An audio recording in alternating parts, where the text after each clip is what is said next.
then the other day, he was on Ocean Avenue. Let me see if I'll get a hold of the guy. There's a couple of apartments, so I know we got trouble the last time. Who actually moved in. Because there's apartments.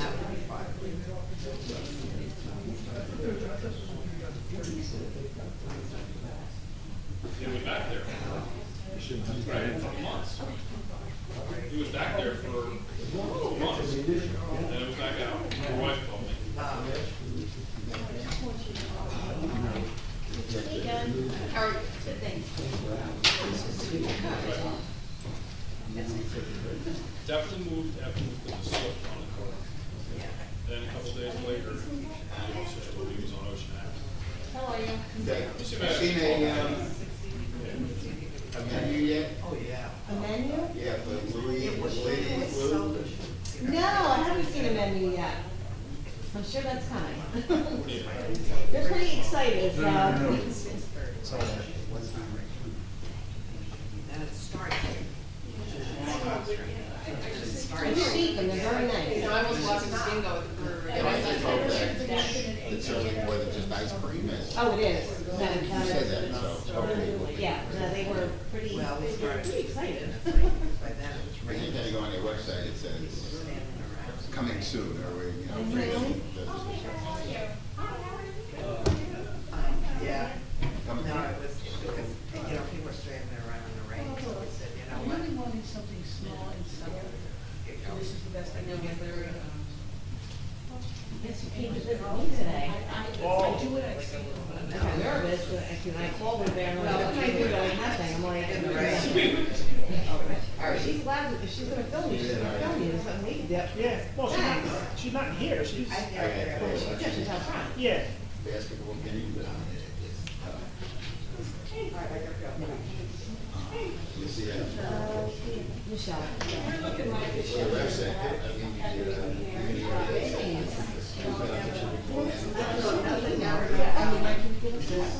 All right, yeah, you can always let me know something, I just have to tell her, because I don't. Somebody did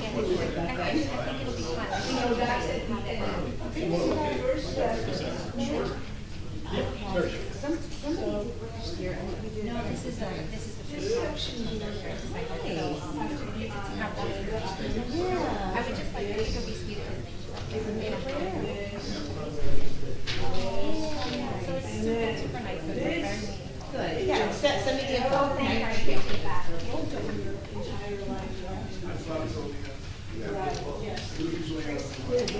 Yeah, but luckily, Terry, she was down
He's taking the time, but the others meetings, otherwise we'll do it on Friday.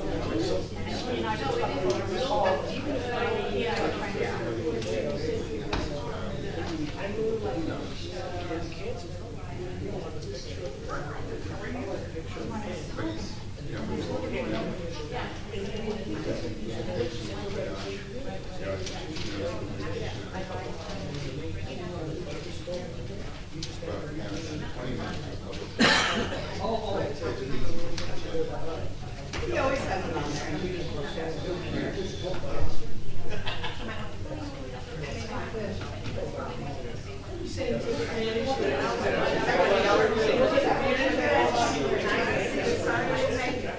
Yeah, I should reel it on the board. No, on friends. Yeah. How are you? No, she's on friends. No, actually, he was the one having that big rental building. I just like, come on, I figured that out.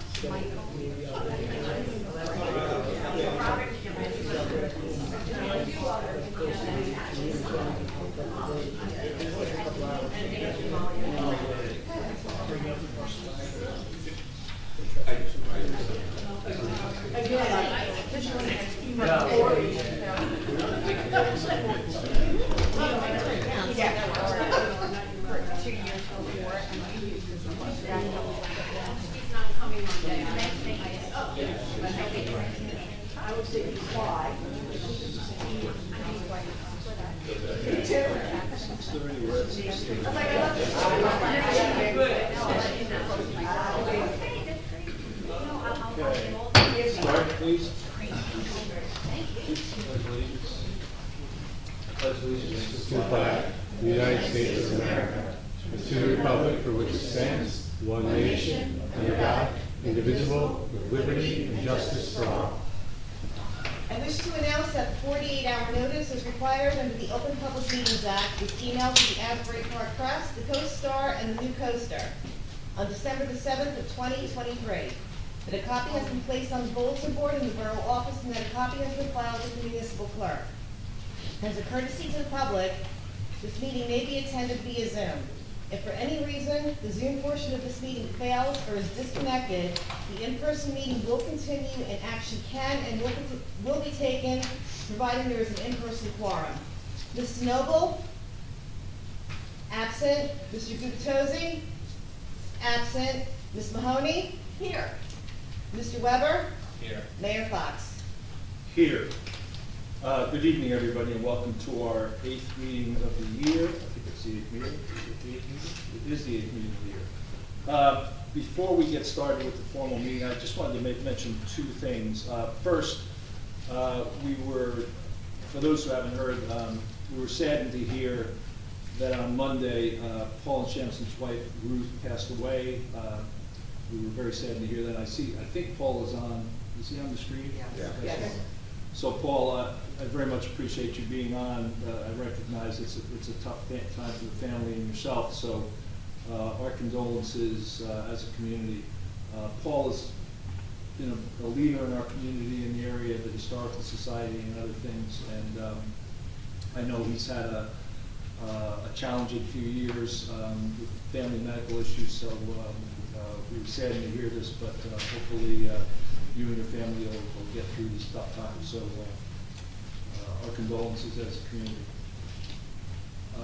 The second thing I wanted to mention is just that it is, this week is Passover, and I wanted to extend my wishes to those who are celebrating that, particularly the context of Passover this year is probably particularly poignant for people that celebrate that, given the current world situation. So hopefully our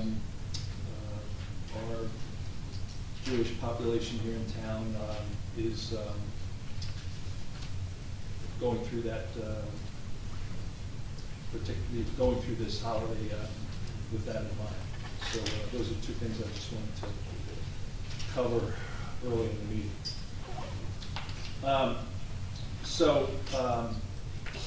As I have covered, I think every meeting for the last year or so, plus actually coming up about a year and a half, I have and will continue to emphasize that in these meetings, we really have an expectation that we should welcome disagreement because it helps us think things through from a different perspective. Our voice should be a constructive one. I think we all want a brighter Bradley Beach, a continuing improved Bradley Beach, so I ask everybody to gauge their tone going forward. As we all know, we're all neighbors. Now, having said that, I've said it, and I've said it, and I've said it many times, but I think in many cases this has fallen on deaf ears. We've made an attempt at managing our council meetings more effectively in 2024. We had some success in January and February, then we kind of went off the rails again. So we need to get back to an improved state of how we conduct these meetings. One of our deputy clerk did an analysis for us, and the average council meeting in Monmouth County this year, excluding Bradley Beach, is about an hour and 20 minutes. Our meetings have been averaging 3 hours and 30 minutes. There's only 2 towns besides us that come near 3 hours. Over 75% of the towns in, which is 42 towns, are under 2 hours. So I think we can do better. So we're going to try to really conform to the agenda. I'm going to bring forward some changes. We have a workshop scheduled for May, but we're really going to try to conform to what the agenda says and how we conduct ourselves in the meetings. So we're looking forward to that workshop coming up in May. So with that, we'll go to workshops, which we have none. We do have, under number 6 on the agenda, presentations and bids, we have 4 proclamations to cover tonight. All are very appropriate. And I will start with the National Volunteer Week proclamation. Do we have any volunteers in the audience? If you're a volunteer, could you stand up, please?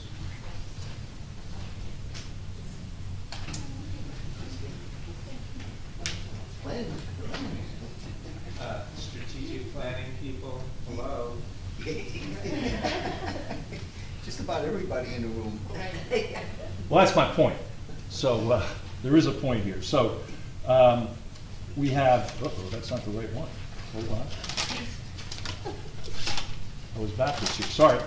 I want to make just a comment on this proclamation. It's National Volunteer Week 2024. Whereas National Volunteer Week, enacted in 1974 by President Richard Nixon, celebrates the spirit of volunteerism, urging all Americans to seek opportunities to provide service to their community. And whereas the Borough of Bradley Beach is fortunate to have dedicated volunteers who generously give their time, energy, and talents to help make our community a better place, and whereas the work of these volunteers contributes to the quality of life in the borough in countless ways, and whereas these volunteers serve on a variety of boards, commissions, committees, and extends to include many nonprofit organizations, whereas volunteers also share their time to help with various borough-sponsored events, and whereas volunteering changes the lives of volunteers in a positive way, increasing self-confidence, self-esteem, and physical well-being, offering the chance to make a new connection and make new connections and provide opportunities to learn new skills and abilities. Whereas the Borough of Bradley Beach recognizes that volunteering improves the quality of life and increases community participation and ownership. Volunteers are vital to our future as a desirable, caring, productive town. Now therefore be it resolved, the governing body of the Borough of Bradley Beach does hereby recognize the week of April 21st to 27th as National Volunteer Week, and expressing gratitude to all local volunteers for their tireless dedication and service to the community. So thank you all. Thank you.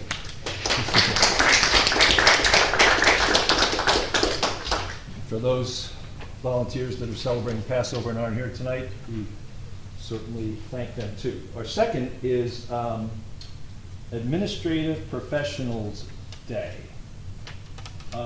Hey, Michelle, could you come in here? I need you for that.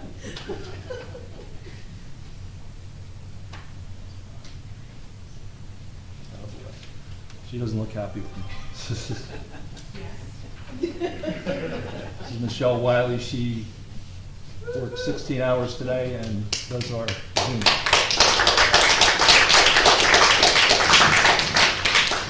We're not done.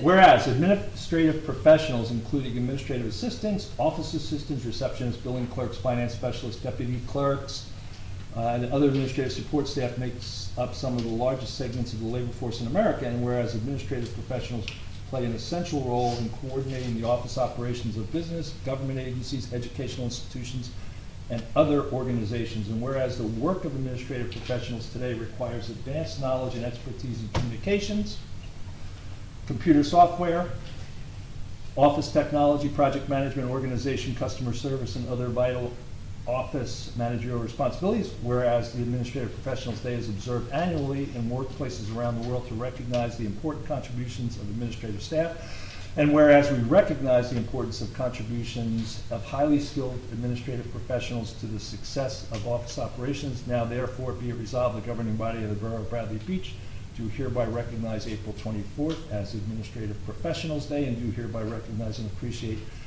these administrative professionals and their valuable contributions in the workplace and support their continued professional growth. Thank you, Michelle. And Michelle, what was Monday? 28 years here.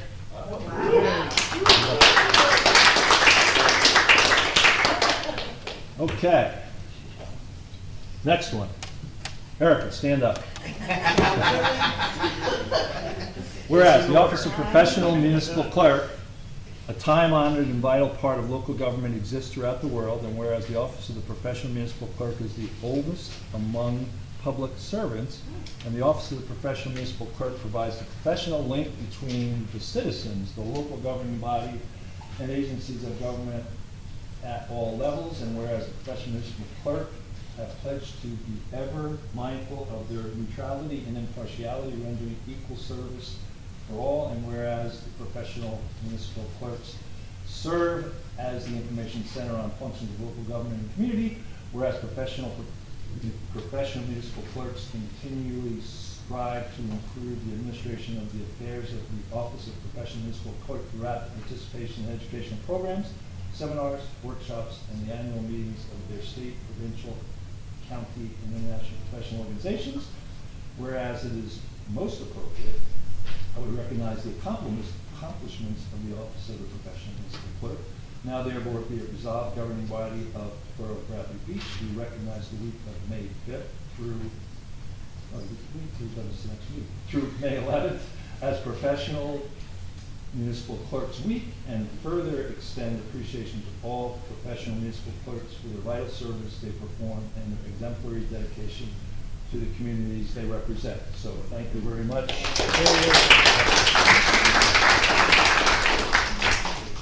Okay, our last proclamation is Borough of Bradley Beach proclamation of National Military Appreciation Month. For anybody who's in the military or in the military now or was at one time, stand up. Stand up, please. Thank you.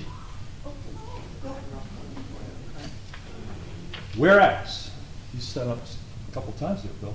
In 1999, Senator John McCain introduced legislation to designate the month of May as National Military Appreciation Month, and both the Senate and House of Representatives adopted resolutions calling for Americans to recognize and honor U.S. service members.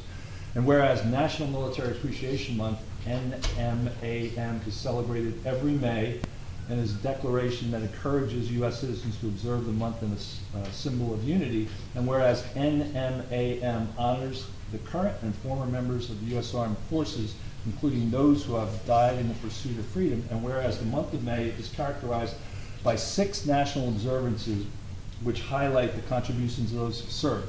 They are Loyalty Day, which is May 1st, Public Service Recognition Week, which is May 3rd to May 9th, Victory Day in Europe, aka VE Day, on May 8th, Armed Forces Day on May 16th, and Memorial Day on May 25th. Now therefore be it resolved, the governing body of the Borough of Bradley Beach do hereby proclaim the month of May as National Military Appreciation Month and encourage all citizens to recognize the services of all current and former military personnel and to take part in all national observances. Thank you all.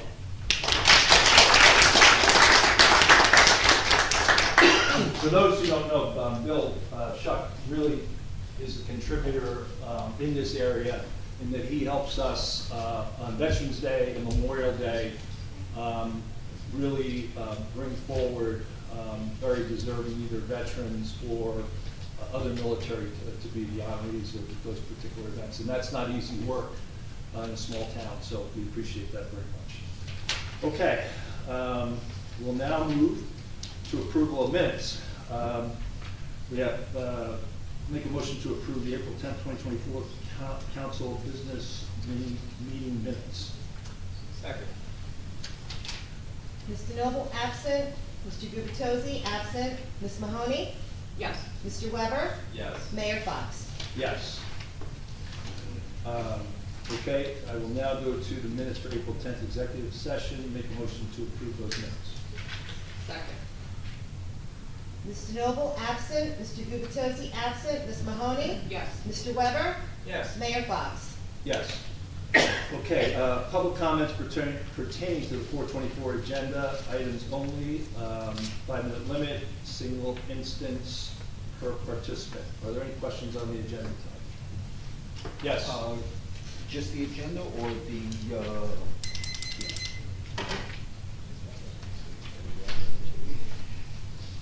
consent, as well as the consent agenda?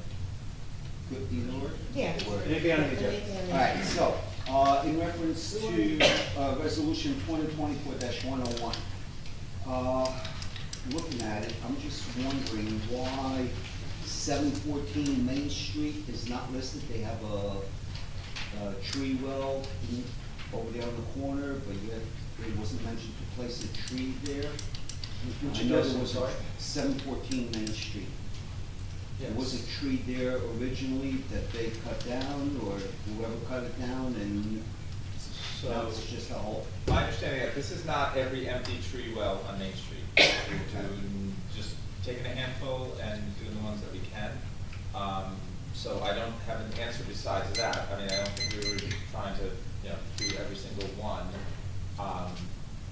That's, Okay. doesn't mean we're not gonna get to that, but, this, and again, this is just replacing trees that already existed on Main Street. It's not new trees. They probably should have been replaced a long time ago, but, getting to it now. What is the business that 714 is in front of? That's Bradley Beach Brew. Okay. And I've actually spoken to them, they would like a tree, so that's a bummer that they're not on this list, but that's fine. the other one may take a little later, which is, I'm a little upset on that one. 301 Main Street, Giovanni's. They used to have trees there. And I don't see the tree there, and if I'm not mistaken, the original site plan, when they came before the planning board, they had trees on Main Street and on the side street.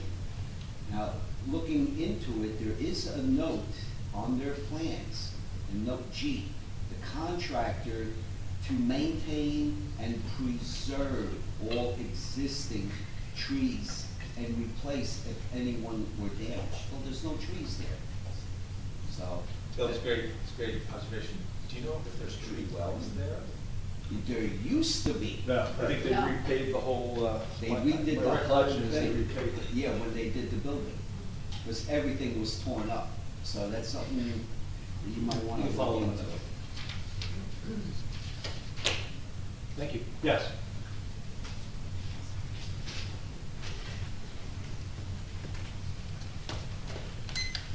Hi, Brigitte McGuire, 610 Vernet Ave. I just wanted to urge the council to not pass the introduction of the budget for all the same reasons I always explain. I think we're at a time that there is very little trust in the numbers we're being given. I think the 2022 audit has shown enough proof of too many questions we have. I would like to see a 2023 budget audit before we even entertain a 2024 budget. I also know that many residents, including myself, have reached out to other entities, DCA, Comptroller's Office, and if we don't pass the introduction, within a certain time, I believe, is when they step in. And I think they'd be more concerned about not getting the 2024 budget moving forward quicker than them wanting to step in here for all the complaints we had, because we haven't gotten much response. I did receive an email back, I received a phone call back, but it's a lot of the same boilerplate answers. So to get them in here promptly, I think it's really important that we don't pass this so they could start getting their hands on all of our finances. So please do not pass the introduction. Thank you. Yes.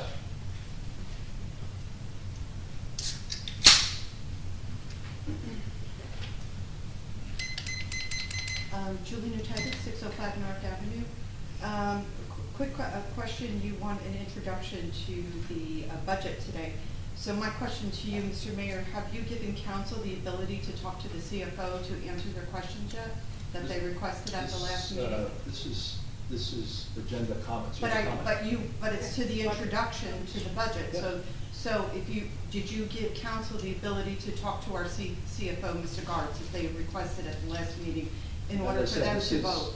In order to Public vote comments on the pertaining budget? to the agenda. And that's the agenda, because of the fact that you. So you want to make a public comment? No, I'm not, I'm. Point of order, Mr. Mayor, before we started this, you said, does anybody have any questions about the Yes. agenda? You literally said the word, does anybody have any questions Questions. about the agenda? My Please talk- mistake, I'm Okay, sorry. it's But- totally but- legit, we take questions all the time. But Mr. Mayor, you've set a precedent where you answer questions and you just take comments. I also So- just said- So I the also just question said and comment, that- the question and comments, sir, it's my time to speak, okay? You I'm said trying. to gauge your tone, so please take your own advice. I- That would be I'm you. engaging my tone. That would be you, What I'm trying sir. to respond to you is to say that what I said at the beginning of the meeting was we were going to try to conform to the agenda. The agenda says it's comments on the agenda. But So please but make your here's the comments. thing, You're okay, welcome to. then I am urging the council not to pass the introduction to the budget because the mayor is not being transparent, and we still do not know if questions have been answered by council that they've had questions of. So due to a lack of transparency by Mr. Mayor and his administration, I urge you not to pass the budget. And then also, I have comments about the resolutions for waiving fees for events in Riley Park. We have BBCA, Farmers Market, and I'm concerned about why are we going to waive fees for anybody who uses public property. At the end of the day, I don't think any organization should be waived fees whatsoever because the taxpayers always wind up footing the bill. To say that they are going to clean up and set up, that's wonderful, but at the end of the day, DPW still has to pick up the trash, take the trash to the dump, so there are trucks that are used, our gas is used, our time is used, and also, in the event of police officers as well, do we bring on additional staff just for the fact that we do have an event going on in town? So there's always a cost to the taxpayer, and we as taxpayers, due to the increased spending, and also from the 2022 audit that we still have $1 million missing, which is a debacle, I urge you not to approve anything with the resolutions for events until, and honestly, just till they get ironed out. That's 2024-98, 2024-99, and also 2024-100. So if we could table that and have a workshop, because I love the events, but I don't want them at the expense of the taxpayers. And also, the mayor's always touting his experience at J&J, and you would not pass a budget, nor would you have an operational practice without vetting all the nuances to cost of the town any money. So, as a business professional, I would like us to table that and workshop it to make sure the fact that we are not going to be footing the bill because the taxpayers are always footing the bill. Thank you. Julie? Thank you. Yes. Resolution number 100, that coincides with the ordinance that we introduced last week for facilities. Oh, okay. Okay, so that's got nothing to do with special events. I Okay. just wanted to know that. But I just want to make sure that we're vetted for any fees or services and everything that it's always in the ordinances, okay? Thank you. Any other questions? Yes. Yes. you. Paul Gavin, 106 Evergreen. We are super excited about our events for the BBDCA this year, and it is based on a lot of feedback from members and residents. At the direction of the council, as well as our own interpretation, we are indeed fulfilling the ordinance. As you know, we have filed applications for 8 events with the $25 application fee. We indeed will set up and clean up, as well as bring our own tables and chairs. We do indeed commit, and we put in writing to the council, that we will pay for any expenses. We're just asking for the waiver of the $2,500 deposit. And again, I know you know this, but our mission is indeed to bring our businesses, residents, nonprofits, and the municipality together as a collaborative partnership to strengthen our businesses, to engage our residents, and build a better community. So we're doing that every day, trying our best, but these events are part of that. So thank you for your consideration. Thank you. Yes.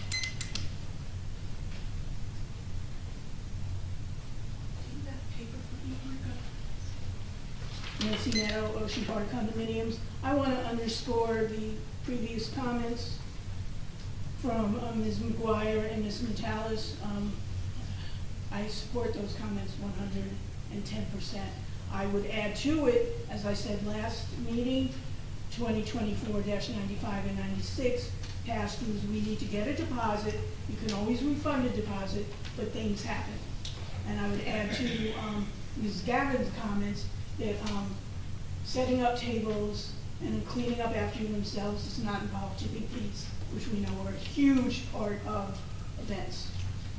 That being said, I would also urge the council not to approve 2024-6 regarding the form of government. I've been discussing and requesting looking into changing our form of government for years. It is somewhat peculiar to me that all of a sudden a form of government, one isolated one, is appearing on an agenda. Even your predecessor, the seat you filled, Ms. Mahoney, she even said we should research and have presentations on different forms of government. Therefore, I can't even begin to trust this community with a referendum because the wording is always not the proper wording. I would also like to address the bill list on page, I didn't write down the pages, sorry. But there's the Bernstein bill, and may I say that I have not received a reply from their attorney since February 18th. So if any of that billing, and we don't get the detail, includes that, I would say don't pay the bill. The page prior to page 1 that is not numbered, I would like to see a breakdown of utilities. I don't think that we have one meter in this entire community for all of our municipal buildings. So I would like to know how much is electric here, there, and the other thing. There are about 60. We get about 60 utility bills a month. Okay, but it would be nice to know by building. They aggregate it and they put it on the bill. It would be nice to know by building. Please don't interrupt me because they take away my minutes or seconds. I'm just telling you. There were 2 payrolls listed with dates.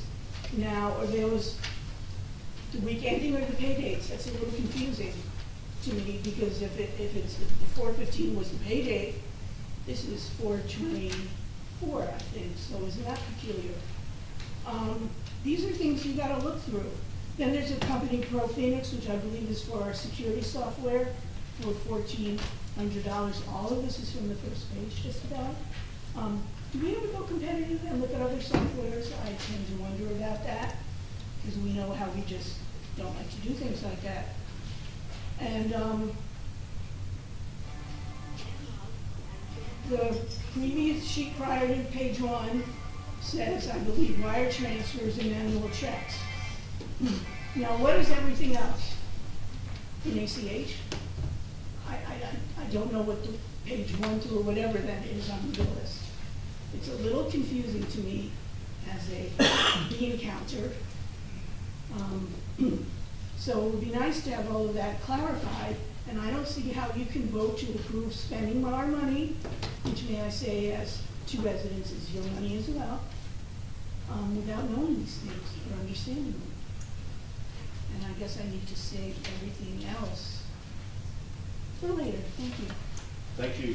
Yes.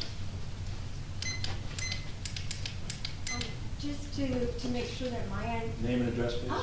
Lauren Egbert, EGB ERT, 404 and a half, Brinley Avenue.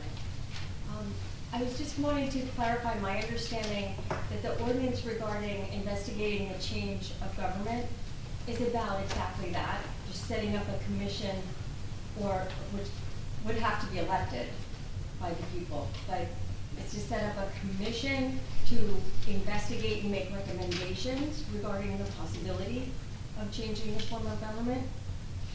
So am I correct in the way I'm describing that? Is there anything that should be added to that about what that's about?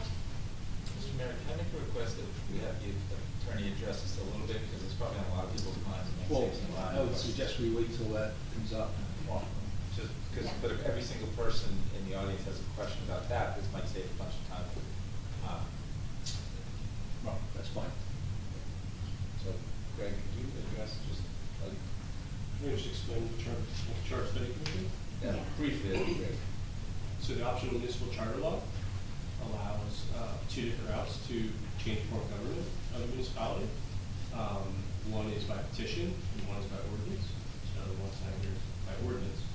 The ordinance, the question that's written in that ordinance is the only thing that's changed from the statute that is allowed to be changed. I know Ms. Meadows had comments about the language of referendums.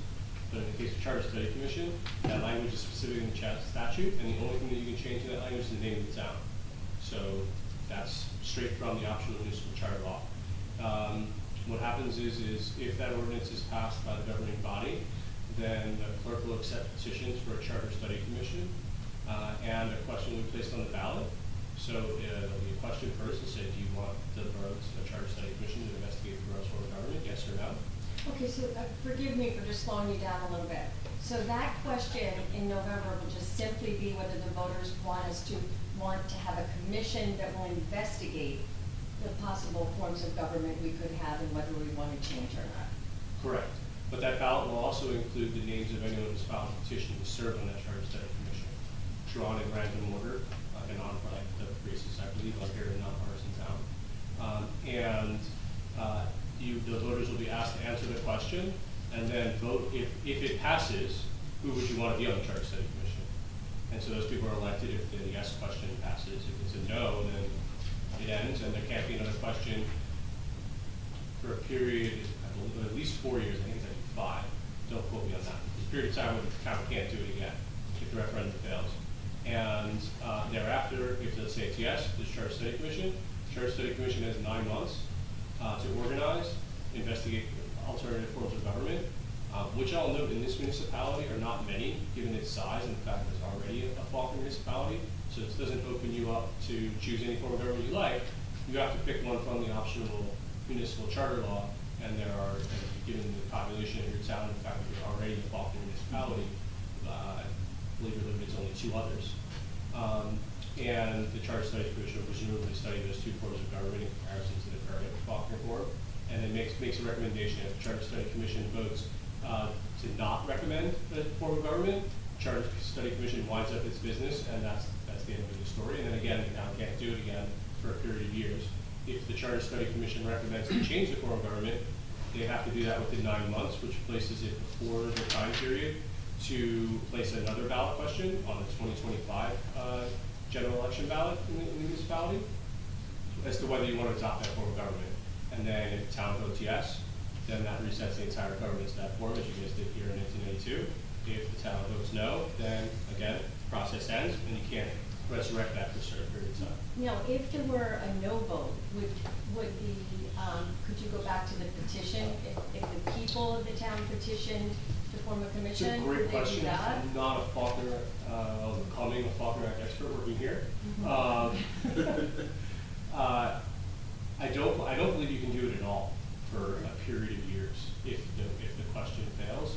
But don't quote me on the specifics of that. You can Google optional for Faulkner Act, and there's literally a booklet that comes up that basically has a flow chart and everything else with it. That sounds great, and I just would like to urge the council to vote yes on that. I think that we at least deserve to open up the question, and that the form of government that we have right now puts perhaps too much responsibility on the shoulders of any one person. Thank you. Mr. Mayor, can I ask Attorney one additional question? Actually, I'll wait till we get to that. Yes.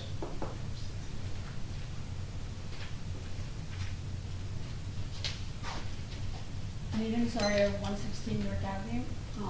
Back last year, I asked, and several of us asked, if there was a way to capture how much of the police department's and DPW's time was spent on these extra events that are held in town, whether on the boardwalk or in Ryder Park, wherever.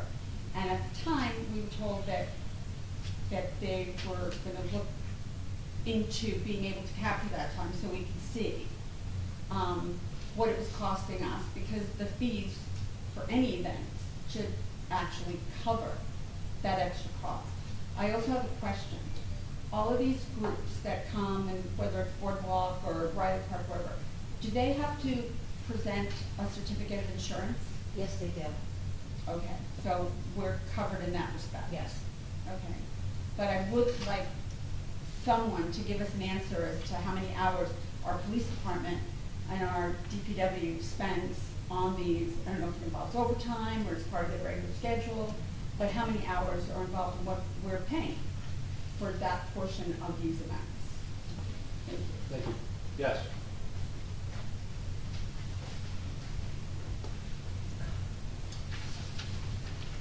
Good evening, Linda Duffy, 312 Brinley. I have a question on the bills list. I have no idea what this means. It's on page 3, and it's for Christina Teague, a tax lien reimbursement. Why is that? Any bill list questions, just you write them up. We're going to start capturing any bill list questions so you can figure out how long that's taking for administrative staff. So just All right. write it up and send it in. But then I have 2 other on the bills list I'd like to answer tonight. Pretty please. Then you can't approve the There's bills. comments, these are comments on the agenda. It's on the agenda. But it's actually really, like, we have tax lien redemption things on almost every bill list. If we just take 2 seconds and explain that, then we'd probably save a lot of time. Thank you. Sorry, can you- I don't know what that means. No, sorry. If you have comments, get them down and we will. All right, well then this is another thing I'm going to answer on the bills list. First of all, I'd like to say I'd like our law enforcement to have all the amenities that they need to keep them safe and us safe. I just have a question about, on page 10, the purchase of a firearm. Is that a firearm that has to have a tax stamp on it? It's listed under weapons. I don't know, but they have the answer and you don't. And we will get you the answer. But I don't know if that answer is going to be correct, because I have other questions regarding that answer. So I could, there's like 5 questions here for that one bill. Then subset those questions. If I would like by Monday. Thank you. And then how will the answers be provided to everybody? Yes, how are they going to know the answer to these questions? You'll put them in the minutes? That's after the bill list. That's not appropriate. You also can't vote the bill Yeah. list. Order, please. Yes. Bring in the speech, please.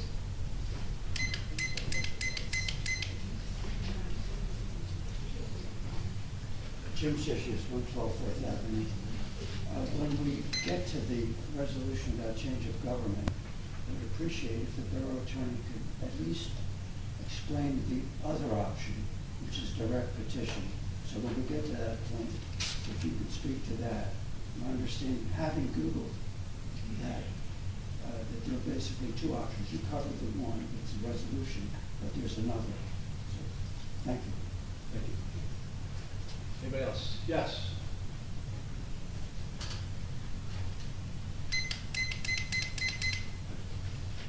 Mike Flynn, 604th Ave.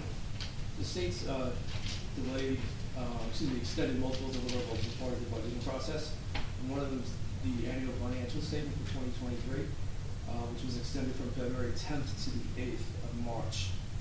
Has this been submitted yet to the state? The 2020, I'm sorry, the 2023 AFS, I don't know if it has, but I can find out. Okay. Thanks. It'd be a good tool to help understand the budgeting process. Thank you. Thank you. Okay, let's move to. Nope, there's one on, yes, one on the board. I mean, yes. Yeah. Mrs. Shushius? Yes, I can hear you. Okay, good. First of all, I have numerous things I want to discuss. We have Edmonds who just received $3,640 on this bill list. Now, we were talking about the police and overtime. Doesn't Edmonds provide time for employees? Isn't that the purpose of Edmonds? No, and if you have questions like that, in that detail, could you just write those out and we will? No, I cannot write it down. Well, I'm asking you. Now, I have another question, and let me explain something to you, Mayor. I asked a question at the last borough meeting about the manual checks, New Jersey Department of Labor and Workforce Development, and that check was $23,967.61, and I never got a reply from you regarding that amount of money. I think it's so, therefore, the follow-up is inconsistent. I think it's important that the residents realize that Mr. Bernstein got another $9,405 this pay bill cycle. To date, from May 23, 2023 to now, he has received $81,609.62. I would like for Mr. Cannon to realize that he was just paying for his January fee. And now another question. Olivia's and CPAs. That was the $29,000 for the 2022 audit. I would like to know, is the 2023 audit in progress, and will it be ready for the by June 30th? We'd be happy to answer those questions. Just get those questions into us and we will respond. I just gave them to you. Now, I want to thank you for sending me about the budget team. I find it very interesting that the budget team is the CFO, Gartz, Meredith DeMarco, Greg Sauerbach, and Allison Gavin. Now, how many hours does Sauerbach spend on this? Also, in with the email that you sent me, you said that the council is a member of the budget team. I would like to know how much time the council has received, how much time they spent working with you on the actual budget.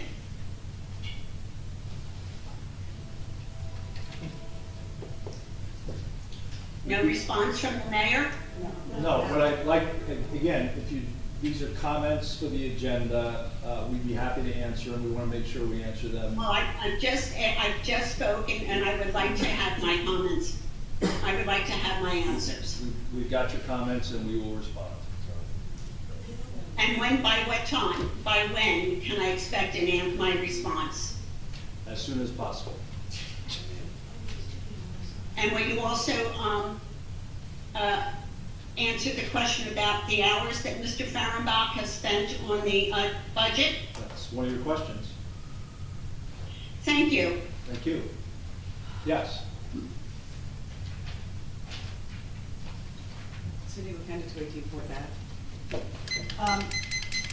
Greg, can you just clarify, I believe at a previous meeting, that when we questioned about the mayor taking questions and giving us answers later on, that if it wasn't handled through the meeting, that it couldn't be part of the minutes? Can we get clarification on that? Because, and the mayor's... Like I said, there is no part of it. The minutes are what they accept as their record of the meeting. So if they argued with each other about the minutes last time, then I also said that. Yeah. So I'll ask the two of you, Kristen and John, to make sure that everything is captured and questioned, and perhaps we find a better vehicle for answering these questions. Sadly, again, it seems Ms. DeMarco, our illustrious BA, is not here, so again, I don't know what we're paying I'm sorry, I $120,000 forgot to for. announce this earlier. Ms. DeMarco is ill tonight. She's ill a lot, so I'm good, we're paying for Could you, a lot of stuff. okay, could you Please conduct yourself. No, I have 5 minutes. I can say anything I want Oh, for no, 5 you- minutes. Sorry, I'm asking you to can. be civil. I am civil. I'm completely civil. So thank you for that. And in light of this, that Mr. Mayor does not want to answer any questions about anything, I think it would save us a lot of time also moving forward that perhaps maybe we never approve a bill list. Because there is no reason for you, and I am not giving you permission to spend any of my money on anything that we do not know about or approve about. And if it means DPW needs to walk, let them walk.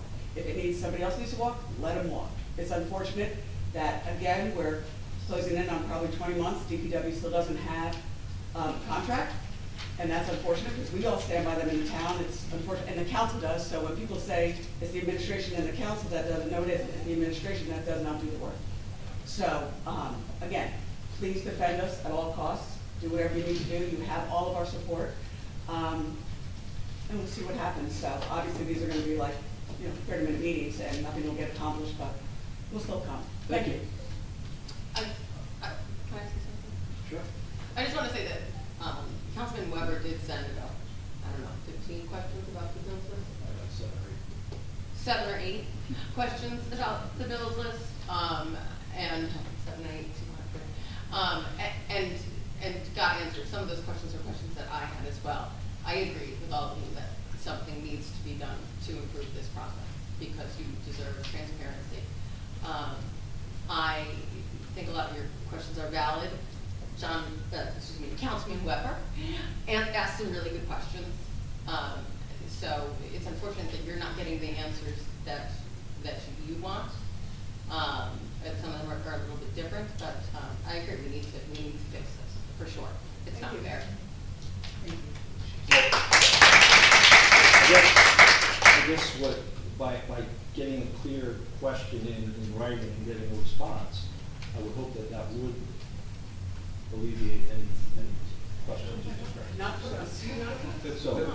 The fact is, these people took the time to come to this meeting, and they had questions, and the least we can do is answer them if, for all, if you absolutely don't have their answer, email it, but let's respect the people and just answer the question. I'm trying to, I understand your point, and there's a balancing act that has to take place here. One of the things that I said at the beginning of the meeting is we're averaging 3 hours and 30 minutes a meeting, average. We blow other towns out of the water. We're looking at ways, if we can address this through better management of this, I think we'll see people that can't be at a 3 hour and 30 meeting start coming to meetings. So I think it works on both sides of that. So, Mr. Kenny, you have a question?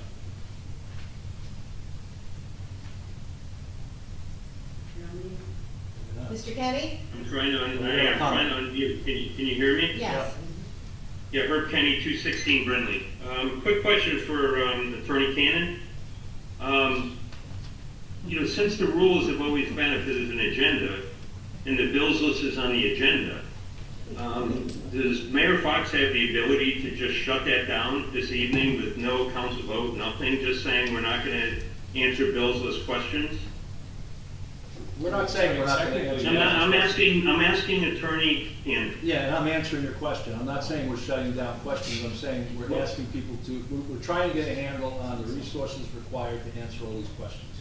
Well, the problem, Mayor, is when you send an email to answer a question, the public doesn't hear it.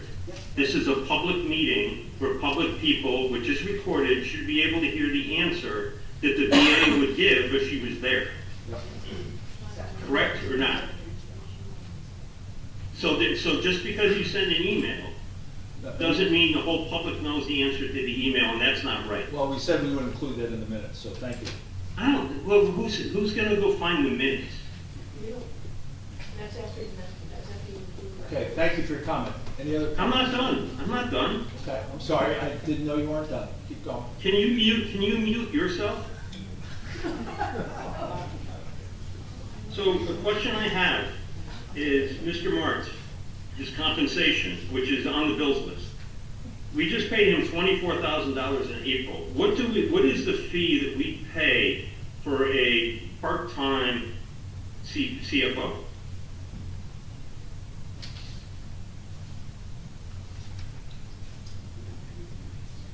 We have a shared services agreement.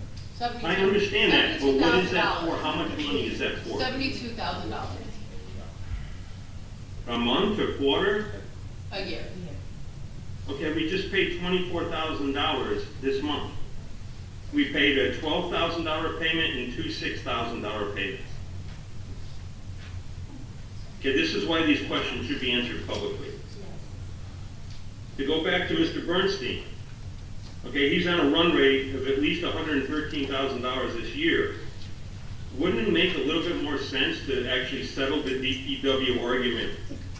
Take all the savings, which he is now using almost 60% of his salary is directed towards employment, and hire a full-time CFO, which could help us clean up this financial issues with the audit and everything else.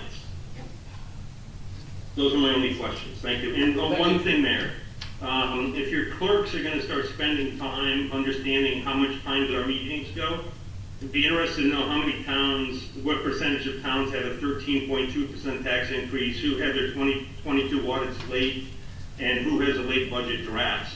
And I bet those meetings are a lot shorter. Thank you. Thank you. Good. Okay, that looks like everyone, oh, I'm sorry, one more.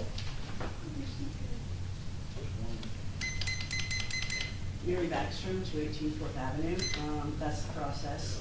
When Mr. Shook came up, you would ask him for his name. Now, we all know who he is. And I know it was an oversight on your part, so I don't blame you, but I just would like to see consistency from the mayor. Regarding the length of the meetings, I would ask you to think about what's the root cause issue of that. Everybody who comes up here during any comment period is simply seeking clarification about pretty simple questions. And if, I'm sorry Mr. Marco is ill, I wish her well, but somebody should be sitting in that seat answering those questions, because Mayor, I don't see you having any willingness or knowledge to answer the questions. I don't care how the length of our meetings compare to other towns. I really don't. It's irrelevant. The problem is that nobody's questions ever get answered. From what I've heard, I've never asked somebody to send me an email, but I've heard that that doesn't happen much either. So we just need, if we only had more transparency, which I'll tell you is a real root cause issue, could get through these meetings in record time. So I would just ask you to give that some consideration. Thank you. Thank you. Okay, we'll move to the next agenda item, which is ordinances. Ordinance 2024, 2024-6, ordinance authorizing borough clerk to place the November 5th, 2024 general election ballot question asking voters whether or not they wish to establish charter commission to study possible recommend changes to the borough's form of government. I would like to offer up that ordinance. I'd like to move that ordinance. You seconding? I'm actually moving it. I don't think the mayor moved it, but. Okay. So that's fine. You're introducing it, right? I'm introducing Okay, it. you're seconding the It's introduction. blank here, so I figured he wasn't doing it. No, I just didn't know who was going to do what, so that's, okay. I think she's considering that a second. You are considering that a Yeah. second? Okay. Did you actually? You're, Wait a second, that's fine. okay. All right. So you That's want to what- move it, you want to second, okay, I think He's moving, I'm seconding. Okay. Mr. Noble, absent. Mr. Gubatose, absent. Ms. Mahoney? Yes. Mr. Weber? I'm gonna make a comment first. I appreciate everybody's comments on this. Notice the state, it says we're authorizing the borough clerk. We're not forcing her, we're not telling her she has to do this. I do think this is the best course of action right now, but there's a lot of time between now and November. I am interested in actually hearing what Attorney Cannon has to say about the petition process as requested by a resident. If you could tell us that process real briefly, Greg, could you describe the other one well? Sure. I'll be honest with you, I'm not as familiar with the exact ordinance. Right. Petition is basically initiated by the citizens, so you have to get a certain percentage of the registered voters in the town to sign a petition. Before you do that, you essentially have to form a small committee and write out the form of government that you're seeking to change to. Excuse me. For you can also seek a charter study commission. So when you go with direct from the citizens, you can actually propose a form of government. If you get 25% of the voters in the town to sign that petition, then you can have a charter study, or you can spell the form of government that want to change to straight in the petition, and then it goes right to the question. I have seen people attempt to do a petition. As myself, you guys know, some of you know, the councilor in my town, I get people to sign a petition for me. It takes a significant amount of time to get 50 signatures on each run for office. I've seen people try to do it to get 2,000 or 1,500 signatures, or one person 6,000 signatures at Lacey. I have not personally seen someone accomplish that. You need a large group of people and a lot of effort for a petition because of the number of signatures that you need. But the petition has two potential routes: directly to the new form of government or to the charter study commission. That's the principal difference in the methodology. Actually, and just to continue my comments, we had a workshop on this, I guess it was in the fall, and we gathered some information then, and it doesn't say that we're definitely doing this, but I think this is the right thing to do, and if, as Greg explained before, this would go on the ballot in November, ask people yes or no if they want to change their form of government, and at the same time, I'm the one shaking your head no. If they want to form a commission Form a to commission, examine right. changing the But government. the point is, and that at the same time, you would actually elect the people to be on that commission. And again, they just went through this in Red Bank. If you want to read all about it, they just went through this in Red Bank. There should be plenty of stories in the paper. So with those comments, I will finally vote and say yes. Thank you for your patience. Mayor Fox. Yeah, I would unfortunately. I'm sorry. That's okay. It was It's all right. It was a No, long it's- interview yeah, between I know. the two. I'm gonna vote no. The reason I don't support this is I'm not sure that's what we need right now. What we need, I think, is a focus on the community. We have any number of things going on right now, and I want to focus our energy there, so I will vote for that. Okay, we have two adoptions tonight. So we have to have an adoption hearing on ordinance 2024-4. It's an ordinance supplementing the borough's revised general ordinances, a new chapter 352 previously reserved entitled Public Facility Rentals to authorize the borough's existing facility rental fees, policies, and procedures. So make a motion to open the hearing on the adoption for 2024-4.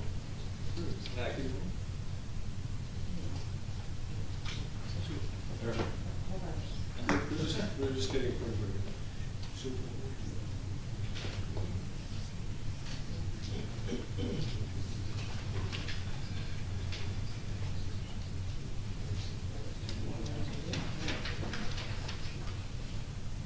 Thank you, sorry about that. Sorry.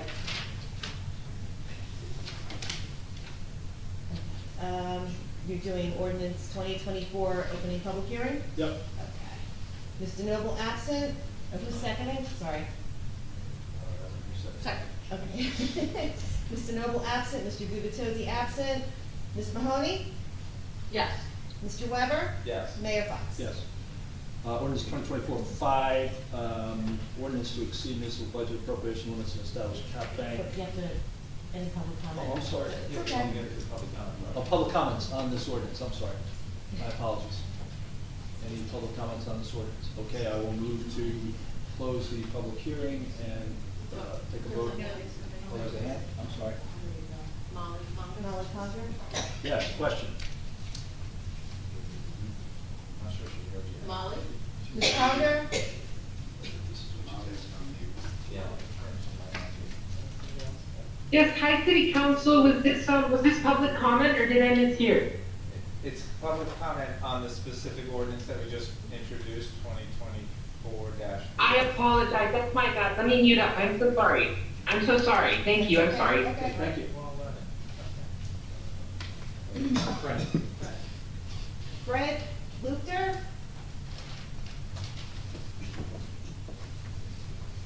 Do you have a question on ordinance 2024? No, sorry, I was also waiting for public comment Okay. with Molly. Okay, thank you. So, General comment. That's at the end, right? yes, Yes. correct.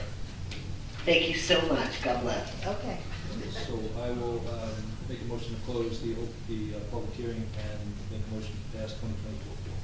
Second. Mr. Noble absent, Mr. Gubatose absent, Ms. Mahoney, Yes. Mr. Weber, Yes. Mayor Fox. Yes.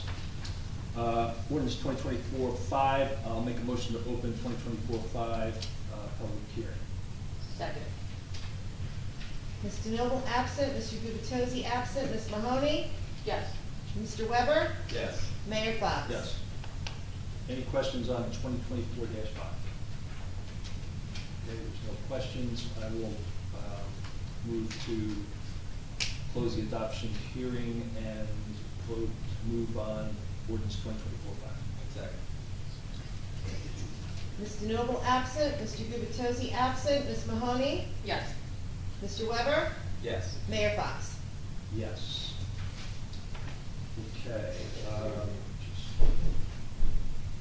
Okay. Communications, we have an SLEO seasonal employee memo. Mayor, can I ask a question about that one? Sure. So I'd like to know if any of these folks listed in this hiring memo are related to anybody that works for the town. Do we know that? Not that I'm aware of. Okay, thank you.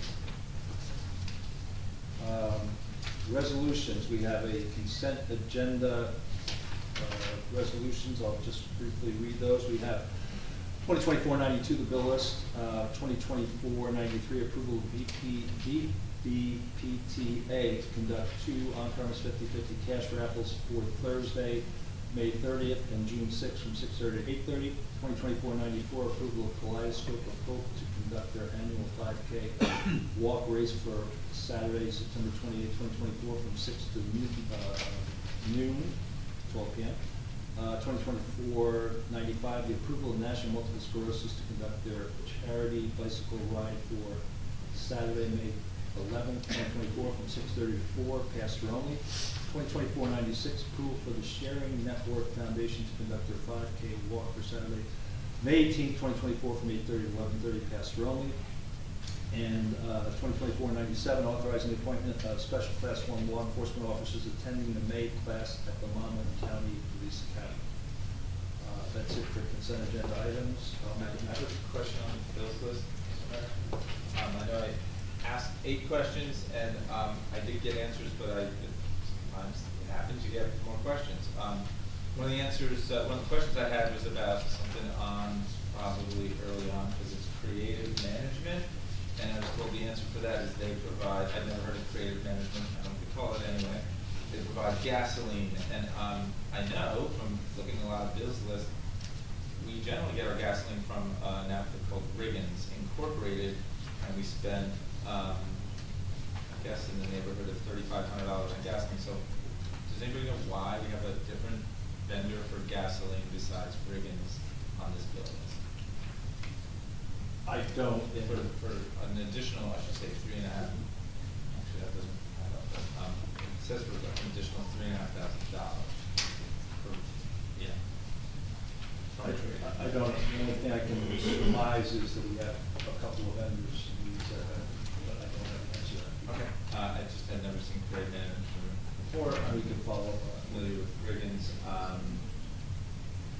Yeah. Okay. That's it for my Bill's questions. Okay, motion to approve the consent agenda? Second. Mr. Noble absent, Mr. Gubatose absent, Ms. Mahoney, Yes. Mr. Weber, Yes. Mayor Fox. Yes. Okay, we'll go to individual resolutions, 2024-86. Introduction of 2024 budget to read by title only. Make a motion to approve 2024-86.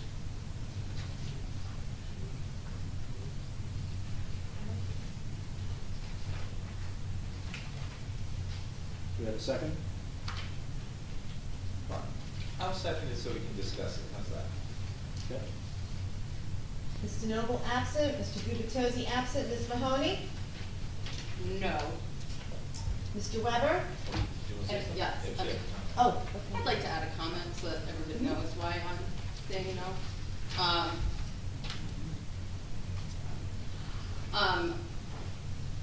I'm unfortunately gonna say no to this, and I'm gonna tell you the reason why.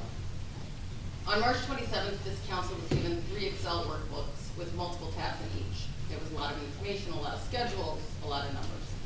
I was warned that municipal budgets were a beast like no other, especially in New Jersey, where gap accounting isn't used. But this was clearly unlike any budget I had done in the past. This council has repeatedly asked questions and requested to speak to the CFO. An example of a simple question: why the number for each of the funds, beach, sewer, and current, are not equal to the budget asked numbers in 2 different files. Budget prep file has a recommended budget of $16,055,417.66. 2024 budget appropriation and revenue file, which had no revenue, has a recommended budget of $16,629,144.16. A $500,000 difference. If you add up the balances of the 3 funds, from a new PDF that was given to us before the last council meeting, the actual total of these 3 funds is $15,833,306. At 2:30 today, the mayor sent us an email telling us we should not use the data that had previously been sent to us and instead use these new files. Can I clarify just a point on that? I'm sorry. After I'm done, you Okay, can. sure. I can wait. I'm not going anywhere. Sure.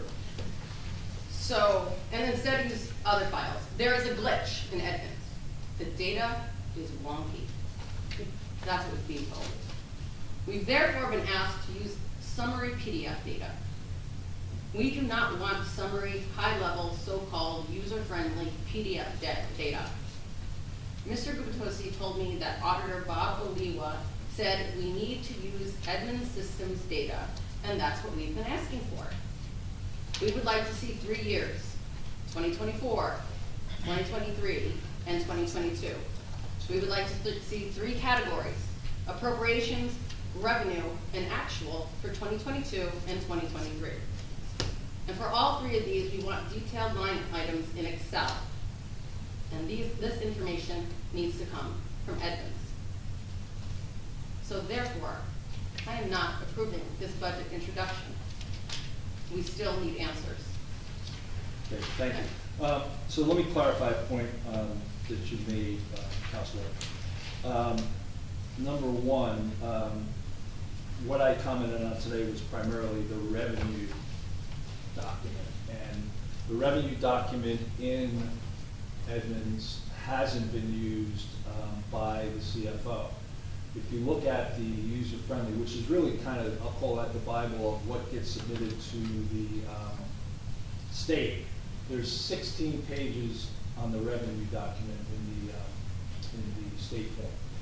About 2 or 3 of those have data in them. The rest of them are blanks because they just don't apply to us. So there is a level of detail in those 3 pages. Now, I spoke to the CFO about that, and he basically said on the expense or appropriation side, because it's, I don't know how many lines, it's 1,000 lines, because at departmental. 1,030. 1,030. It's departmental, and that's what we use to review with departmental budgets with the appropriate department heads. You have to use that, and so that's, I think, the basis of Oliver's comment. I'm finding, and I found this out from the CFO, that because there aren't a significant amount of those revenue lines, some CFOs don't go that route. They go the route of, they basically go through the 15 lines or so that we have of revenue and take actuals, take data from the state, and create that revenue profile. So that's basically why what I said today was that he doesn't use it. Additionally, I know that a couple of people have tried to go back and do some reconciliations to prior years. Post audits, Edmunds is not adjusted. So you have numbers that are not going to tie out. But the key document is that 42-page or 42, whatever it is, how many pages, user-friendly schedule that we provide to the state.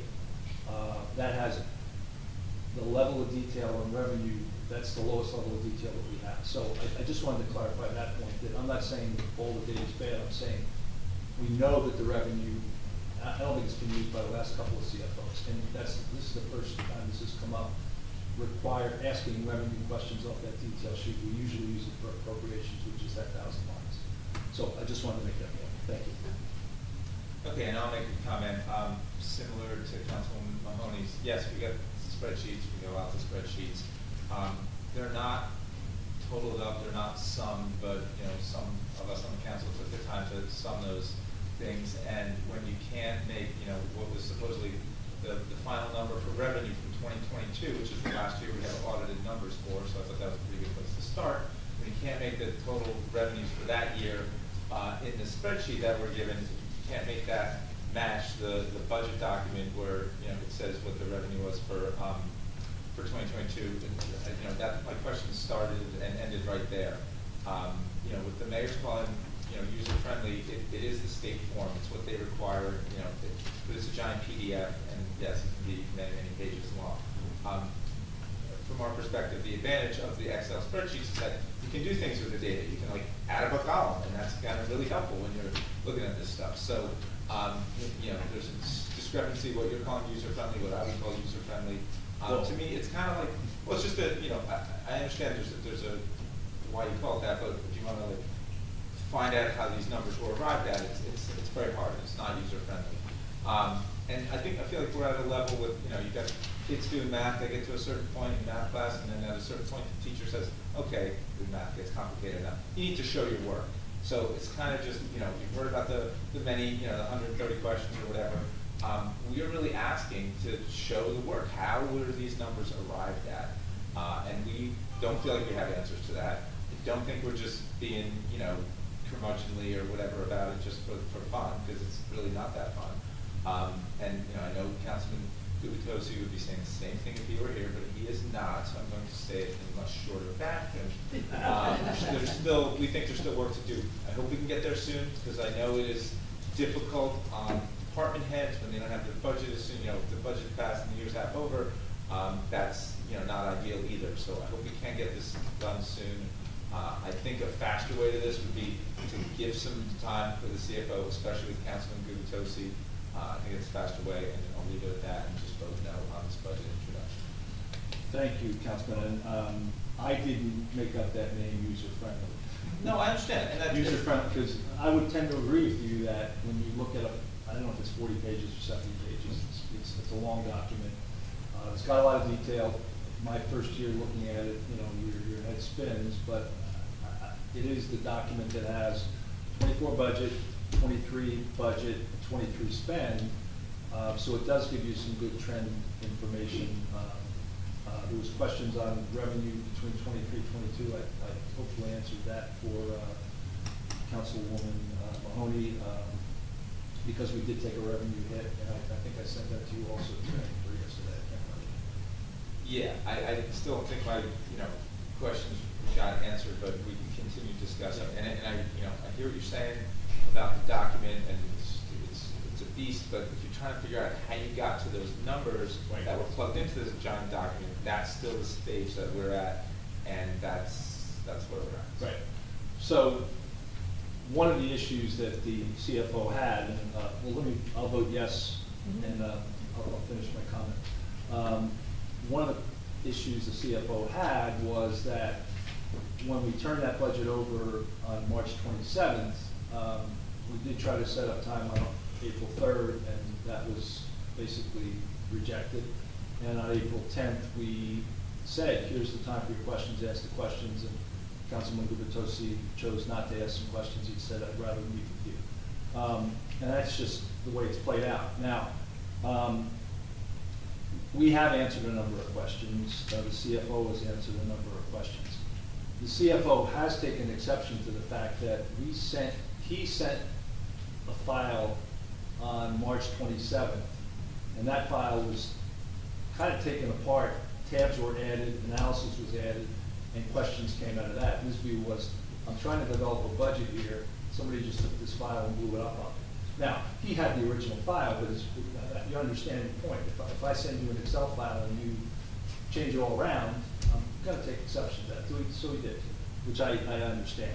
Mr. Mayor, if you have an auditor CPA sitting up here, and he's sitting up here for a reason, and that's how he needs to come to his understanding of the budget. I mean, I'm not the one that took this thing apart and did all these things. Right. So, of course, Al did. So I think that's within his right, and most people would be encouraged that he did that to find out how these numbers were arrived at. What I'm saying to you is that the CFO developed the budget.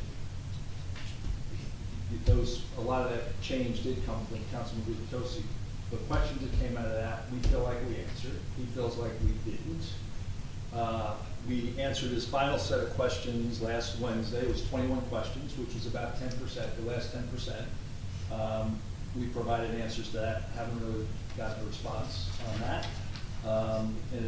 And the most critical that he had questions on was the fund balance and replenishment, which we provided on April 10th. So I think and if you look again at the trend information year on year, it looks reasonable. It follows. We actually reduced our expense, our revenues down marginally, but it's pretty consistent. It's not like $1.3 million that we took the hit in 2023 versus 2022. The numbers, I think, $75,000 down. So at what point does answering a couple hundred questions and having a 3.74% increase become unreasonable? The other point I'd have for you all is, do you have any recommendations on changes to it? I haven't heard any of those, and I'm not asking you for those right this second, but that's when we hand over that budget, our expectation is we'll clarify things, which I think we have. And do you have issues with it, or do you want to make a change? Do you have a recommended change? And that's what we're waiting on right now. So hopefully that's forthcoming. So with that, I'll vote my yes, and we'll move to the next step, which is individual resolution 2024-98, approval of BBVCA to conduct their various community events for the remainder of 2024. Make a motion to approve 2024-98. Discussion. Yes. So this is with a waiving of the fee, correct? Okay. And our tourism pays the $2,500 fee, don't they? No. They just did for the Green Fair. My understanding is that they just did for the Green Fair they paid the $2,500. I'm unaware of that. I'm unaware of that too. Sorry. I am unaware of that. I didn't think. I don't think, no. I'll follow up on that, but I'm not aware of it. I'm not sure how could we have charged the Tourism Commission the $2,500 fee?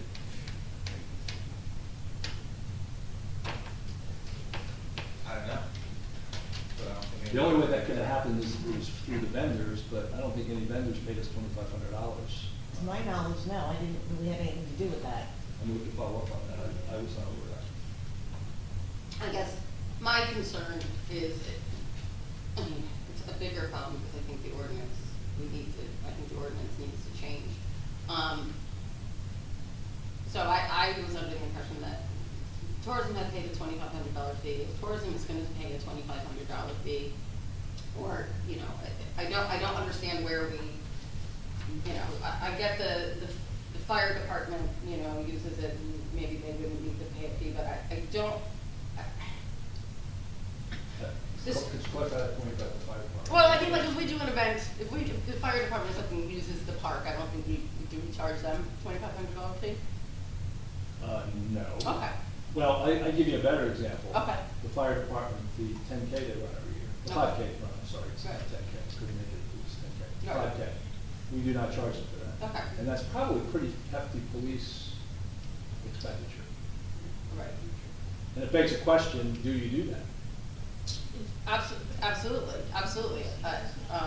I think no, but I also think the same, I have trouble differentiating this particular organization in that their sole purpose is to support Bradley Beach.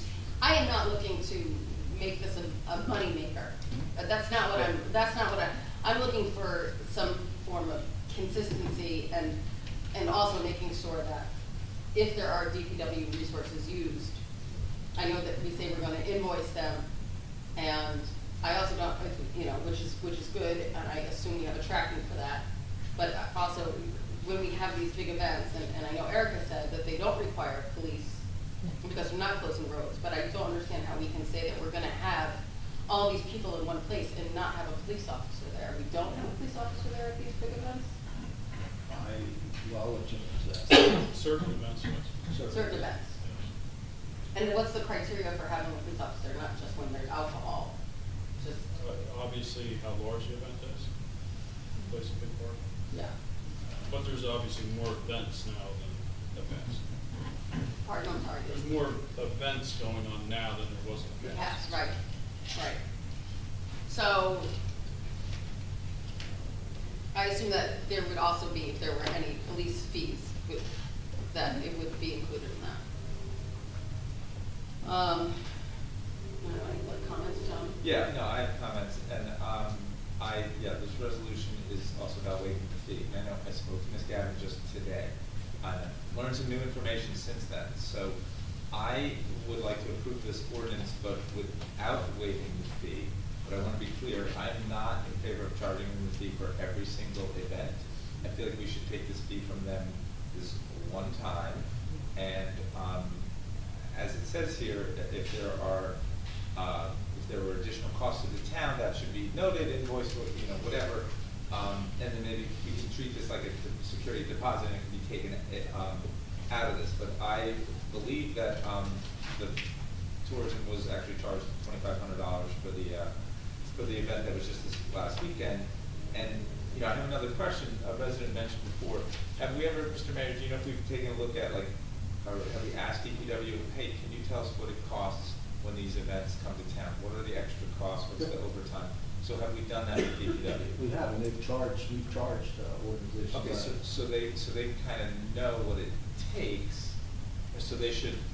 So I feel like if they have their event, and if there's absolutely no involvement by DPW, then there should be no invoice or anything like that.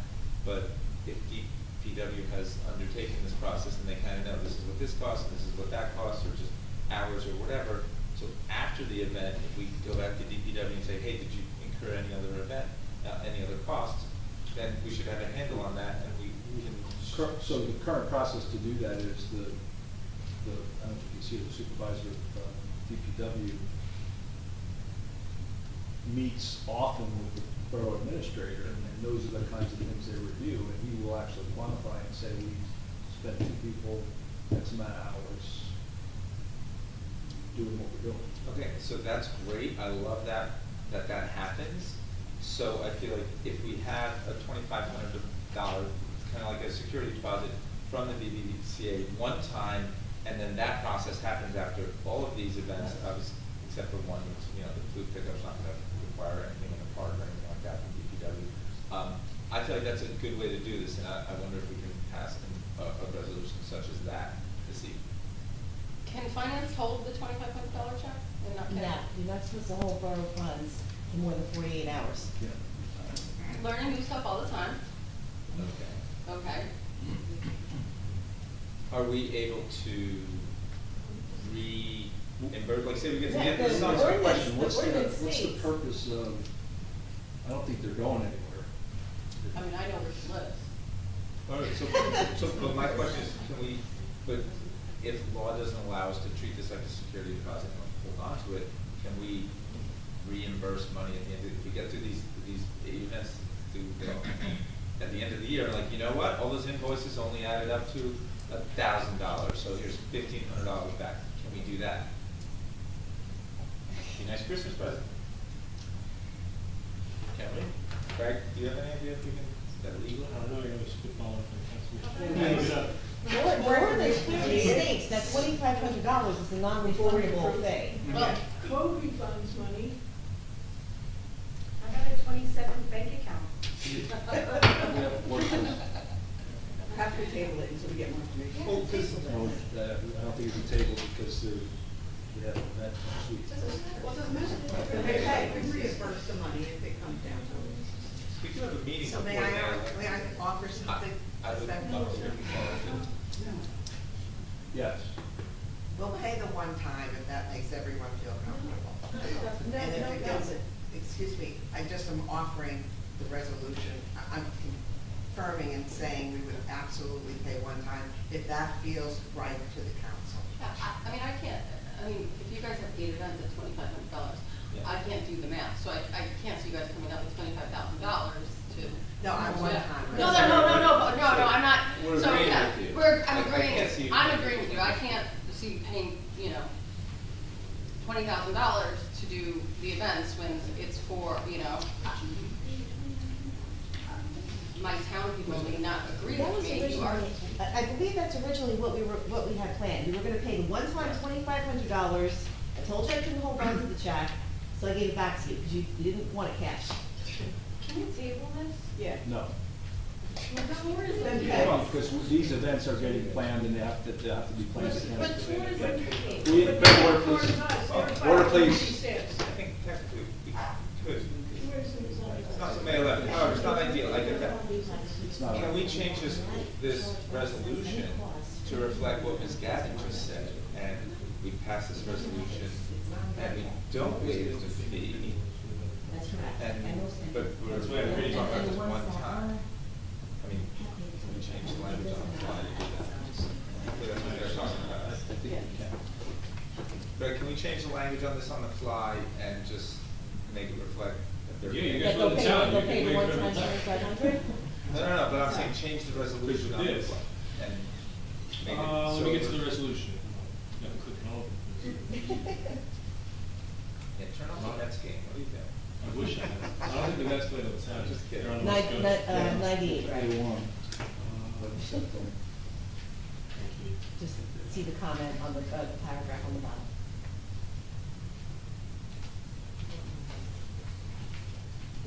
Said 91. 98. 98. 98. Gotcha.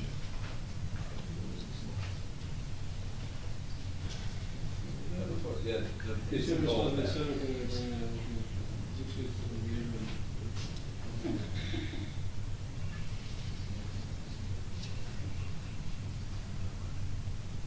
yeah, you can change the language. You can say the BBCA shall tender a single $2,500 special event deposit fee for the above. We do that. No. Yeah, order please.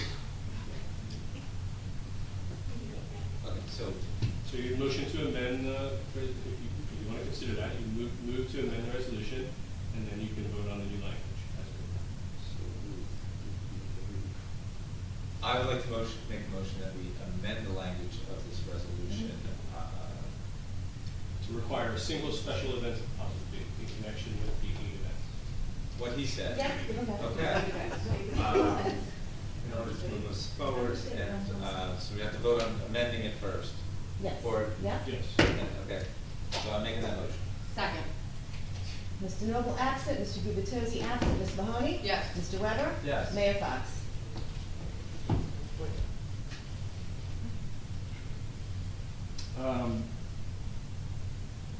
I am struggling to vote yes on this. I'll tell you why.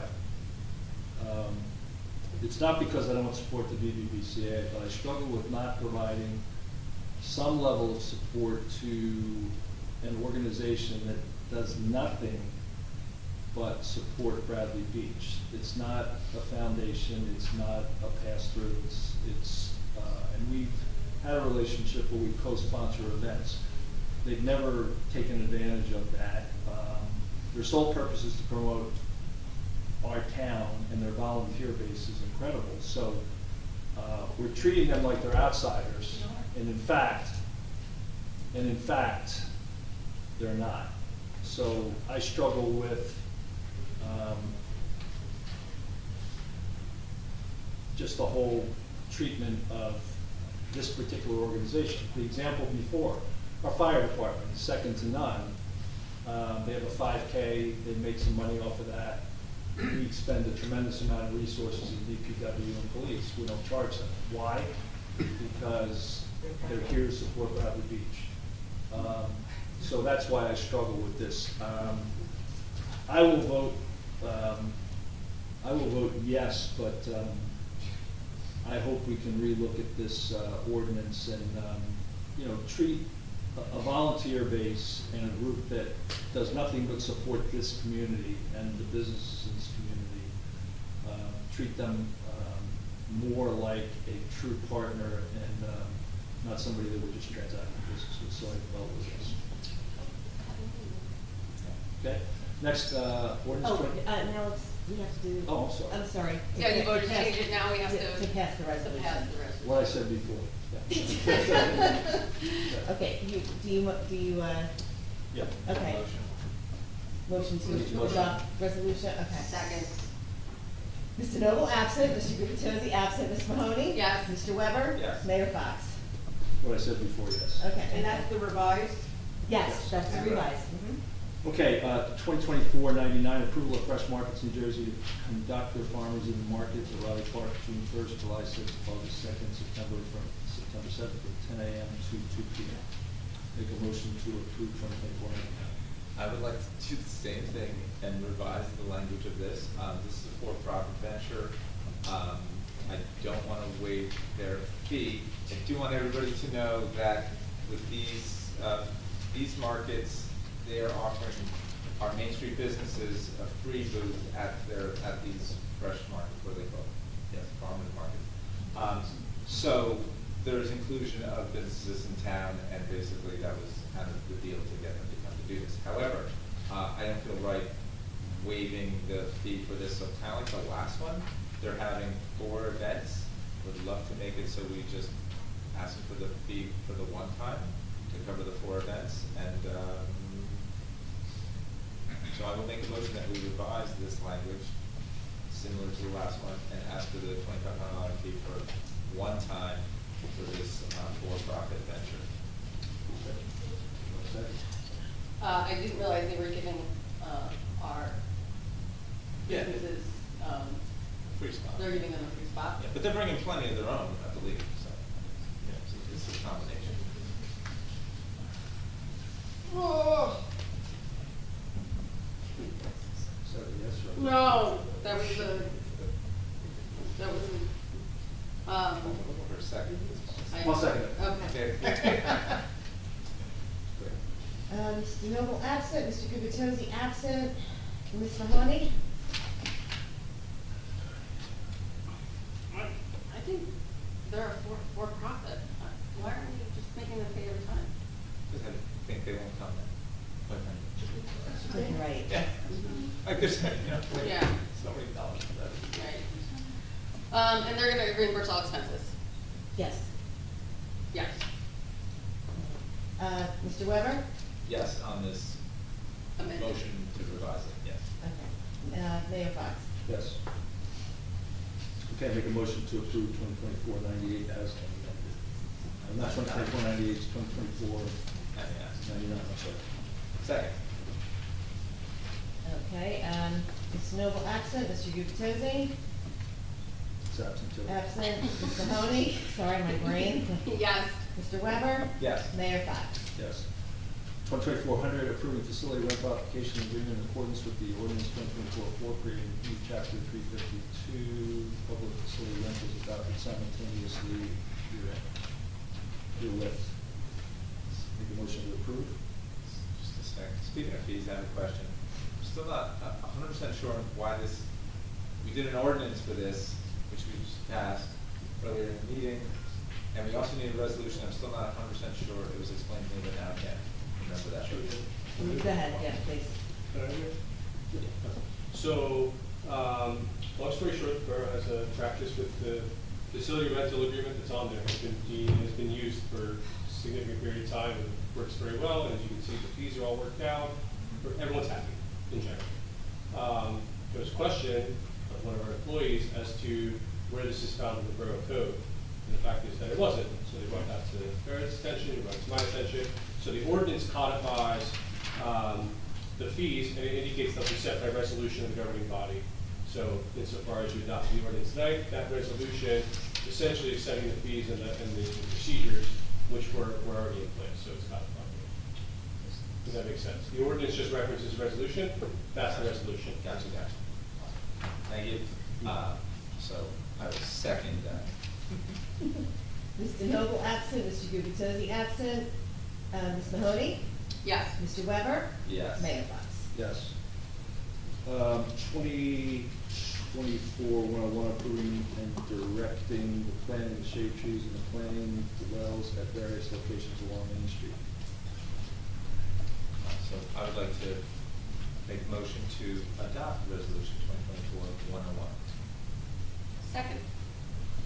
Mr. Noble absent, Mr. Gubatose absent, Ms. Mahoney? Yes. Mr. Weber? And I'm gonna comment, because, just for good measure, this is not new trees on plate, I mean, they're new trees, but we're replacing trees that, in tree wells that already exist, they probably should have been replaced a long time ago. I'm pretty sure that the Shade Tree Commission has been trying to get trees planted on Main Street, so it's one thing or another. I know we are endeavoring to use our grant and do some stuff on Main Street. I don't think we're gonna have to remove the trees. However, I will say, we're just doing this because the Shade Tree Commission planned a planting that's gonna happen on May 4th, and they ordered these trees, and it would be great if we could fill those wells on Main Street, and they have a plan B just in case it's not. So I will vote yes to this. Mayor Fox? I will vote, I'm gonna vote no, and I'll explain why. We embarked on a Main Street initiative. We had our first meeting yesterday. There's been some discussion between Public Works, myself, the Borough Administrator, and the Chairman of the Shade Tree Commission, saying that we're gonna be expeditious with this plan for Main Street because it's $1.4 million, and we've already got it. We had a good meeting yesterday. I think we'll need 2 more meetings to make a recommendation. There's a chance that we have to move some things around. Plus, this is more complex than the trees that we plant in a regular planting on the planting strip for residents, because as we stated in our meeting yesterday, there's some wires coming out of some of these wells. We don't want to plant trees, have to move them after the fact. So Public Works is not supportive of this. Neither is the Borough Administrator, neither am I at this point. I can tell you that everybody wants to have Main Street have a better look. That includes trees. I don't like seeing empty tree wells either, but I think we finally got the funding to move something forward. Basis the meeting yesterday, I think we're gonna deal with a number of these issues more expeditiously and not try to do a big bang theory in a couple blocks. So I just think this is and from an alternate perspective, we just took down a number of trees on Sylvan Lake because of that ash disease. If there was a need to replace trees that have been ordered, we've got spots for them that are easier to deal with. So I would vote no on this. Okay, we don't have any announcements. So I guess we will go to mayor and council reports.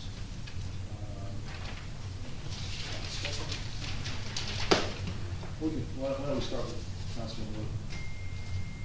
Okay.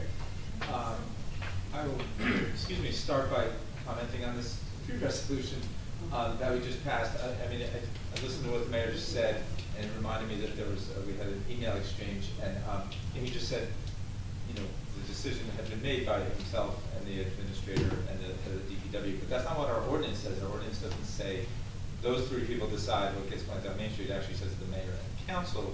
So I don't think it's appropriate to make the call one way or the other until we have a meeting of the mayor and the council, which we just did, and we voted, and that's the way the vote went. So that's why we do things that way, because that's what we're supposed to do. I am going to address some questions that were asked by residents, specifically Ms. Eileen Shizius, regarding the budget team, and she got a message about who was on the budget team, and everybody that sits up here was mentioned. She asked, well, how many hours were we involved in developing the documents that we're going to decide on when we ever get around to doing the budget? I know my answer is 0 hours. 0 hours in developing those documents. Yes, they were given these documents, and I spent a lot of time, and I added things up, and they didn't add up, and that's why I voted no. But we didn't spend any time in developing those documents, so I'm not sure why I got put on the budget team. I also want to let you know that there's a town in Monmouth County that had much shorter meetings, and you just have to go back in time because it was Bradley Beach. Bradley Beach used to have much shorter meetings. And even when I sat up here, and it wasn't that long ago, okay, my first term and first year of my second term, we had a lot shorter meetings. I think a resident mentioned this, we have to address the root cause of why are these meetings so long, why do people ask so many questions, but the bottom line is there's not trust. Okay, I get it, I'm willing to say that there is not trust, and but you look at some of the things that have transpired, and I think there's, and I think it's not unreasonable that people do not trust, everything that's going on up here or with this administration. We certainly had the situation with the chief of police. That was, just shocking, and I can understand people have a lot of questions and don't trust. We had the situation where, from a budgetary standpoint, we got the 2022 audit, and we thought we were going to replenish $700,000 worth of surplus funds, and we only replenished $22,000. That does not exactly foster trust among people. So this is, these are the root causes of this, and I don't think it's a good use of anybody's time to go around and find out how long other towns' meetings are. I think we should put our time and effort into establishing and maintaining trust. And you're not going to do that by silencing the people here, not answering their questions, and telling them to put it in an email. I mean, I get told to put my questions in email now sometimes too. And sometimes it's appropriate, but I think that should be used really judiciously. So that's that. On to actual commissions and stuff in town. The Shade Tree Commission is going to have an Arbor Day celebration that's this Friday, April 26th, 4 o'clock in 2nd Avenue Park. They do this every year.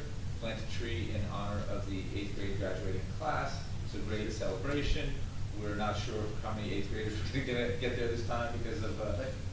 Is it 4 or 3 o'clock? I thought it was 3 o'clock. It could be 3 o'clock, but I was thinking 4 o'clock. If it's 3 o'clock, that's fine. How about we check on that for everybody and we put it in an email. We'll put it in the minutes for the next meeting. No, we'll get it out to people. I absolutely could be wrong on that. 3 o'clock. I was hoping it was closer to 4. It's the end of the day, but that's fine. We do this every year for the 8th graders, and we do get some participation from the school. We hope we get some 8th graders at this time. But it's a great little celebration, and hopefully we'll have good weather and come on out on Friday. The following weekend, on Saturday, and I know I said this wrong last time, Saturday, May 4th, is our tree planting event. We have some volunteers lined up, yay. We've got a bunch of trees lined up to plant, yay. We could probably still use a few more volunteers, so if you are free and you want to plant some trees, it's not that hard. DPW digs the holes, yay, which is the hard work. Just see me and we'll get you on as a volunteer. I get the pleasure of reading the police report, first time ever. We have a few things to report here. A local area male and female were both arrested for possession of heroin, possession of drug paraphernalia, and possession of a hypodermic syringe. Police responded to a report of a male committing lewd acts in the north end of the boardwalk. We were able to locate and confirm his behavior, so he was arrested for the same. He was also charged with unlawful possession of a weapon and possession of methamphetamine. A local resident was arrested and charged with theft, and the police are looking forward to more great weather. It's part of the report, so thank you, gentlemen, for that. I am going to read the first aid report. Oh, wait, this is still police business. National Take Back Initiative is this Saturday, so that's 27th. Thank you very much. They do this every year, twice a year, correct? You can bring unused prescription drugs back to the police station. They get properly disposed of. This is a national, I think, DEA initiative where you don't want that stuff going flushed down toilets, going in your waterways and whatnot. So bring your unused drugs, no questions asked, right? Okay, great. And they will get properly disposed of. So this Saturday, 10 to 2, right here. They just go to the door, just like they were going to dispatch it, right? Okay, terrific. Thank you. It's anonymous. They can't take hypodermic needles, and batteries must be removed from vape or e-cigarettes. Okay, thank you. Thank you for that. First aid report for the operational period ending today. The squad responded to 7 day calls and 7 night calls. 10 were for medical, 4 were for fire calls. The squad conducted 1 drill for the safety and education of the membership. The squad provided medical overwatch for the Earth Day event in Riley Park. There were no out-of-town requests for mutual aid, and they requested no mutual aid from other towns. They fulfilled 100% of their assignments, and as I've said before, the fire department is doing monthly reports, so we will have that at the next meeting. And that is the extent of my report. Thanks very much. Sure, I don't have much. Council President DeNoble sends her regards. She's sorry she can't be here tonight. This is the first meeting she's missed since she was elected, so she will be back next week, or next meeting. And Councilman Gogotosi sends his regards. He's not here either, but he doesn't miss many meetings either, so he's sorry, they're sorry they can't be here, but John and I, and We'll carry the load. we carried the load. We tried. On May 6th, the Environmental Commission will meet. That's all I have about my commissions and things. And I just want to say that I agree with the root cause of the problem. I belong to, Council President DeNoble and I belong to Shore Women elected officials, which is just a group of women elected officials in the shore towns who get together and we talk once a quarter to talk about issues that are going on in our town. The towns with the shortest meetings are towns where very few people show up for meetings, but that's usually because there's nothing going on in that town and people feel like they're getting their questions answered and they don't feel like there's a transparency problem. A good council meeting should be quick, it should be easy, and when people think their town is being run the way they want it to be run, they don't have a lot of questions and they don't have a lot of concerns. Questions, I welcome them. I don't always have answers, but I really think that you all deserve your answers, and you deserve them in this public forum. So I would love the day for us to, that these meetings you didn't even have to think about, that everything was so well taken care of by this administration and this council, that Wednesday nights were a great night to watch TV or maybe catch a council meeting that only took an hour. We'll get there. Thank you.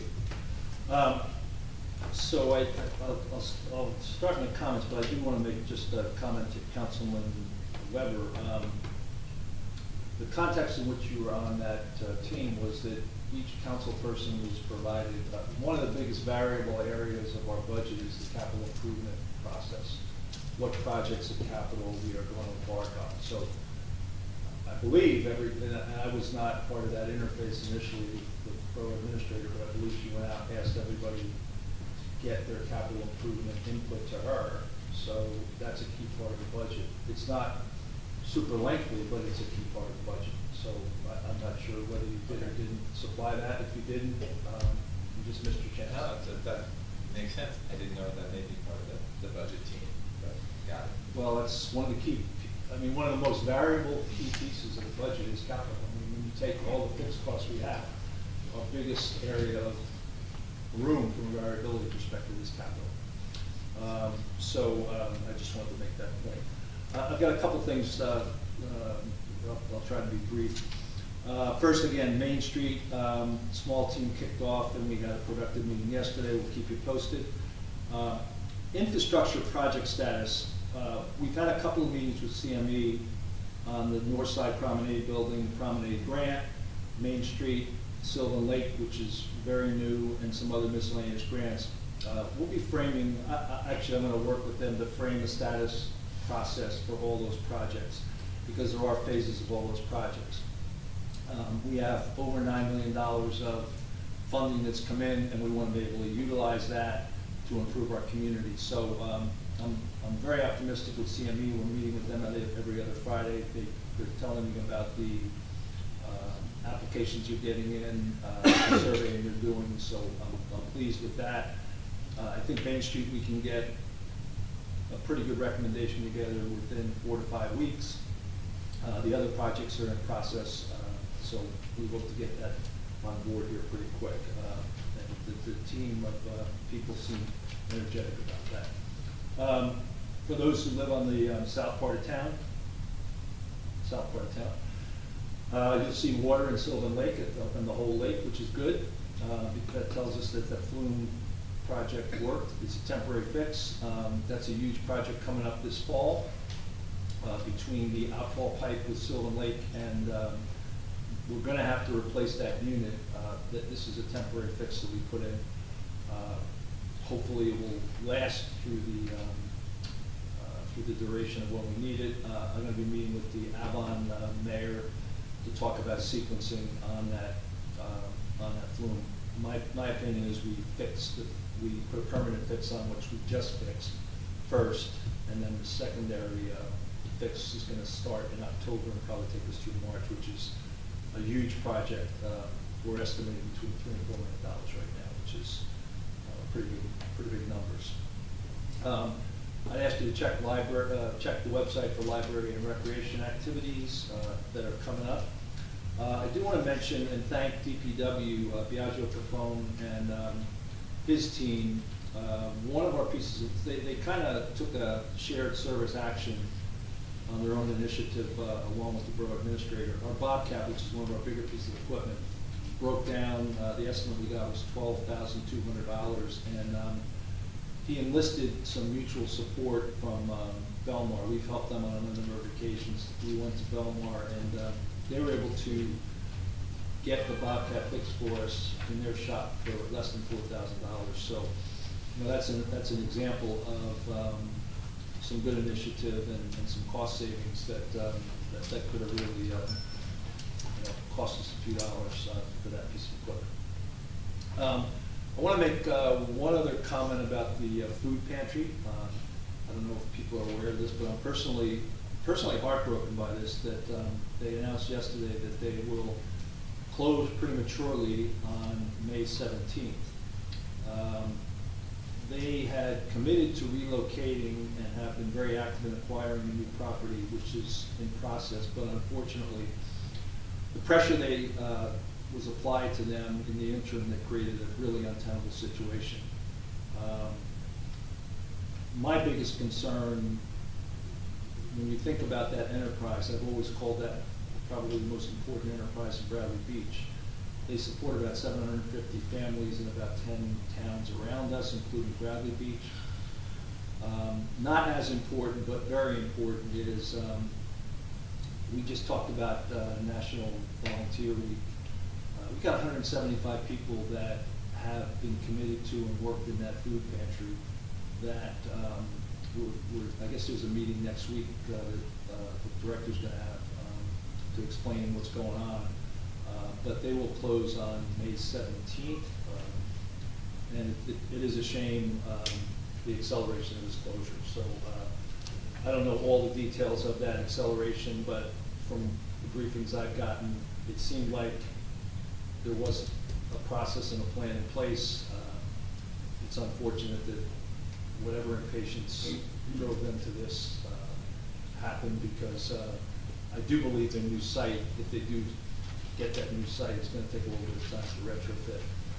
One of the questions I have, and I've got to do this after the fact with the BBBCA relative to those events, is I'm not sure that June 1st food pickup. We're meeting Friday with a number of agencies and entities that are in the business of supporting people in Monmouth County, and we're going to try to figure out. I just tried to broker people to see if there's a way, there's an interim solution between May 17th and when they open. Can we do pop-up? Can we utilize something else? So we're going to work on that, but that's a variable we're going to have to talk about, because they may not have a place to put that stuff, given where they are. So we'll figure that out. That is the end of my report. We'll now go to public comments. We'll go to public comment. Yeah.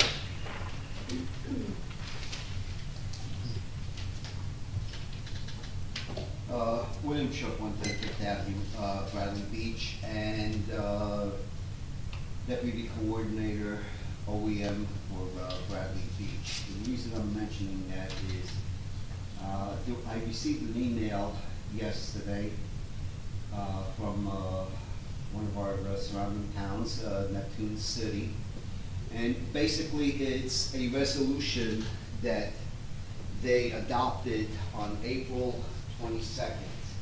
I talked to the VA about it, and like I said, it's short notice, so it couldn't be put on the agenda.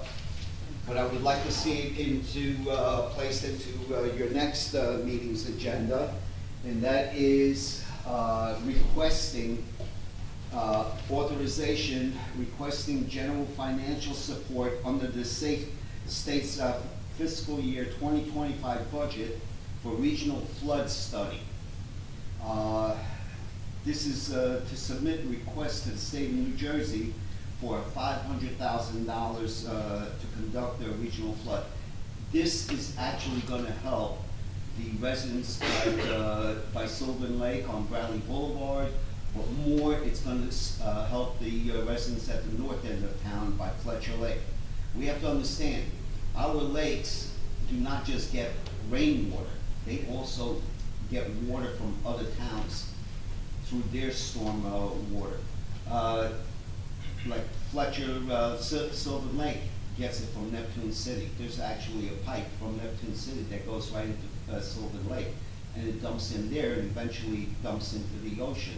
Same thing with, yes, I know, you seen the typo. Okay. I was gonna say, if you're gonna adopt it, you wanna copy it word for word, just do a spell check, because Can I just there go is. on the record and say a resolution like this There would is, never leave our there is a typo in here, so let's not copy the typo. You guys know me better than that, right? Huh? You all know me better than that, I don't right? know, Eric, I used to work in. So we can, you know. I mean, we could do it the same way they did it, or Yeah. however, but what I would like to add is, they did make a little mistake. We need to send this to Pallone, Arnone. Let's send it to the state senator, Vin Gopal, okay? Let's get more people involved in this and let them push the governor to give this $500,000 study. Thank you. Is this time sensitive? Not really. Like, It's just the sooner we could do it, okay. you know, because they're doing their budget, so let's get we it could do this in. at the next meeting. Right. There's been a lot of activity, just to clarify the urgency. Neptune, Mike Basham, I hope I got his name right. Bascom, has headed up a group. I've sat in a couple of meetings, but Yes. OEM has sat in all the meetings. The October rain that we had affected the Ocean Grove side much more because they're lower. Yes. Number one, and two, I don't think they have the infrastructure that we have below ground. So they've gotten a lot of pressure from their residents to look at flood mitigation. So they've headed this thing up. We're part of the, I don't know, how many towns is it, Mr. Shuffers? I believe there's 4 towns involved in this, with Monmouth County, OEM. Okay. Oh, yeah, it's right here, I'm sorry. So, that's generated a lot of buzz, and a lot of, there's been 2 or 3 meetings, and I think this should move, but, you know, I can understand if we were on the receiving side of that, I can understand. So, got it. I think we can get this, maybe we'll make the appropriate changes. Okay, thank you. And on another note, there was a meeting that was held at Belmar in reference to Verizon 5G. I mean, a lot of people from this town went over there to support Belmar. It's a shame that they didn't support me back in 2017 when I was arguing this point with the 5G. The previous mayor, along with the council, allowed Verizon to install the 5G on Ocean Avenue and 5th, as well as 3rd Avenue on the 100 block. When I was complaining about it, you know, everybody was like, yeah, whatever. But about I'm gonna say 2 months after my complaint, they put a sign on that telephone pole. It's about 8 feet, 10 feet. I said it was 6. I was wrong. And it Okay, says, your time. You're on time, I'm sorry. okay, whatever. Thank you. Anybody else, questions? Yes, comments, I'm sorry. Questions, comments? Hi, Ray Castellano, 604 Bradley Boulevard. So my house faces the lake. I have a lot of questions about what was said and reported at the last council meeting about the $2.4 million grant. So what is the scope of the $2.4 million grant? So this is comments, but I'll be happy to send that out to you. There's a lot of detail. I can send you the document. The actual grant? The grant. Okay, so if I leave my email with Erica, Yep. you can send that over? Okay. The next question I have is, who's involved in, the execution or, determining the outcome, actually working on that? And, I'm asking because I'd like to volunteer to work on that group. You need some assistance. It's actually a point that I'm going to put into a more formal communication, but we've had a group working on this for a couple of years. It's called the REPI grant. So there's a whole group working on shoreline and improvements. This grant is for other things. We're going to we're going to get those groups together and figure it out. So but it has not been done. That's a to-do. Do they need help? They haven't even informed at this point, so I'll make that point to the CME guy. I don't know what that means. You'll make that point. The engineer who's going to kind of be the point person. And that's a borough township employee? Borough engineer, yeah, he works for us. Okay, thank you. Yes. Should do it next week before that. No, I don't, really don't. Please. Okay. Thank you. Nathan. First off, I find it very interesting that once again, Mayor Fox, you have shut everybody down for the most part tonight. But of course, the gentleman comes up and you had no problem starting to answer his questions, par for the course. I have been asked by someone who is not here tonight to just inquire, perhaps the council could reconsider why are we only holding one planning and zoning board meeting a month, especially now that you have condensed the two teams into one. It's causing an excessive wait time. This person happens to be that, they've already reached their 45-day for their plans, only to be told that they can't get on the calendar until July.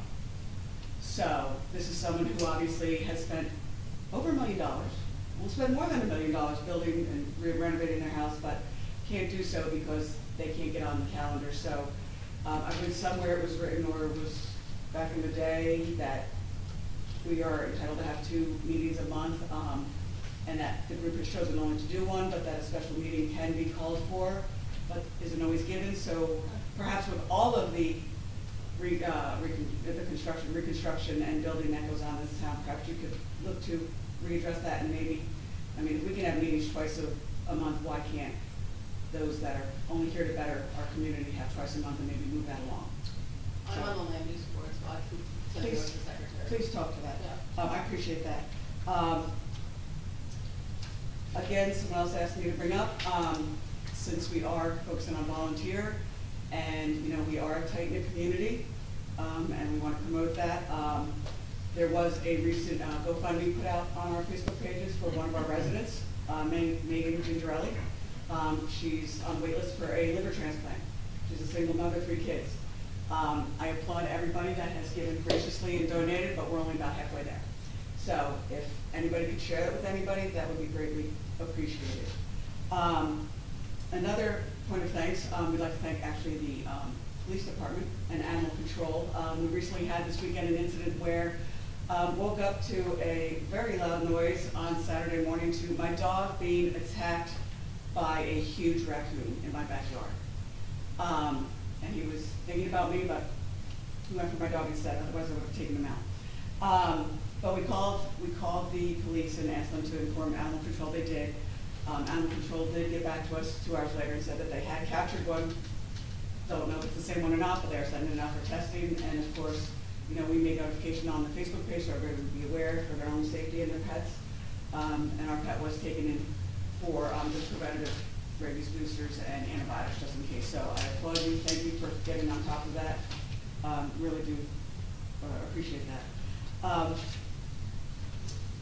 And lastly, earlier, I know it's a shame that we're not able to ask questions anymore, or, you know, for the sake of time, Mayor Fox wants us to just kind of run through this, when in fact, the point of a public meeting is just that, for us to find out, know, get questions for you guys to know. I mean, obviously, you guys all came together beforehand because it would be a forum and that's illegal. So this is the avenue for us to get all the information, for you to get the information. So it certainly would be nice if the VA and the mayor would perhaps send you a lot of information well in advance. And like I said, it be an open book so that you're well versed before you come here. And then maybe we have more questions answered. And quite frankly, I don't know in terms of the DPW contract, if Mr. Fehrenbach seems to be the point of contact, why do we not have him in here giving us a status? Because again, it's so unacceptable that our workers who really carry the load in this town are not being treated. And I believe in the last meeting when we were talking about the proposed budgets, and someone asked a question about, was the DPW contract included in that? Mayor Fox has said yes, as it's been presented. And we all know that if it was accepted as presented, we wouldn't be waiting 18 months. So we know that if that's what they're using as perhaps part of the budget plan, it's not going to be correct. So again, if that could be done, appreciate it. Thank you. Yes.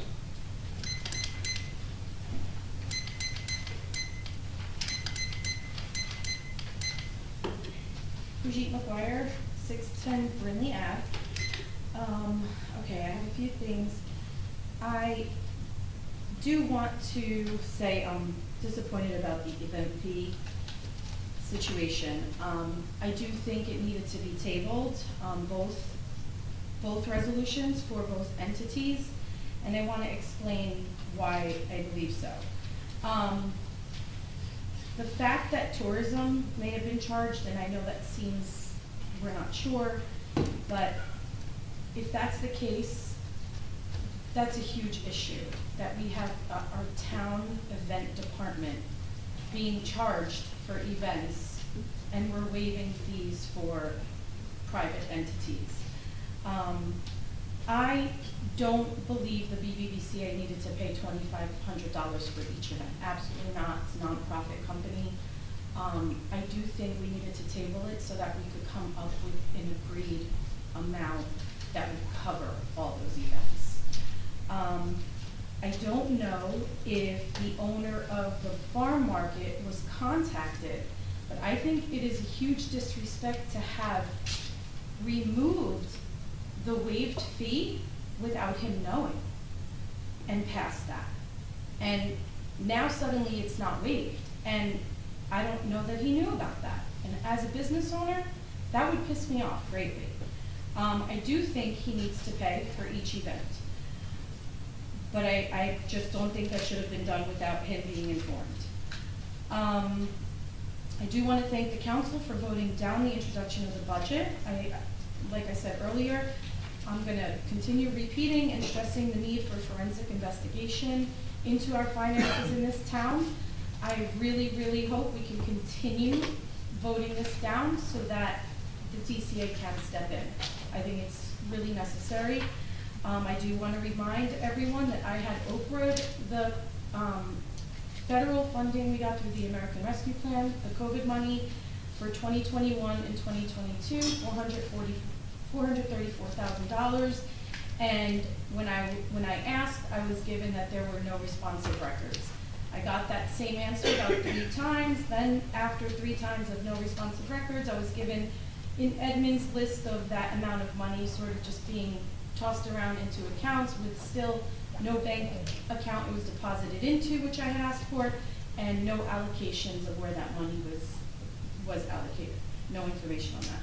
So I do want to put that on record once again. Let's see, the tax levy versus municipal increase. So Mayor Fox, I don't understand the tax levy so much versus the learning I've tried, everything I've tried to learn about municipal tax increase. And I know in your newsletters you mentioned the tax levy. So, can you give me the difference of those two for a better understanding? I think what I put in my newsletter is our municipal levy is what we control. There's other elements of tax that, to give people a sense of what the total tax is going to be, that's what I lay out. And it's estimate. So, I know the municipal tax money is like our money that we control and spend. So, is the tax levy the same thing? Why don't I write out a couple paragraphs for you off of the summary that I did? Okay, that would be great. Thank you. I would appreciate that, just because I went back to last year's newsletter as well in the same time of year of the budget, and it had like the lower percentage rate for the tax levy, and then by the time we passed the budget, we were at the 13.2% increase in municipal tax. So that's why I just wanted to know the difference. Yeah, you're not understanding. The only big change in the newsletter was that the county hit us with a lot more tax last year than they had in the prior 2 years. So I'll explain that in that paragraph. Okay, great, thank you. I think that's it. Thank you. Yes.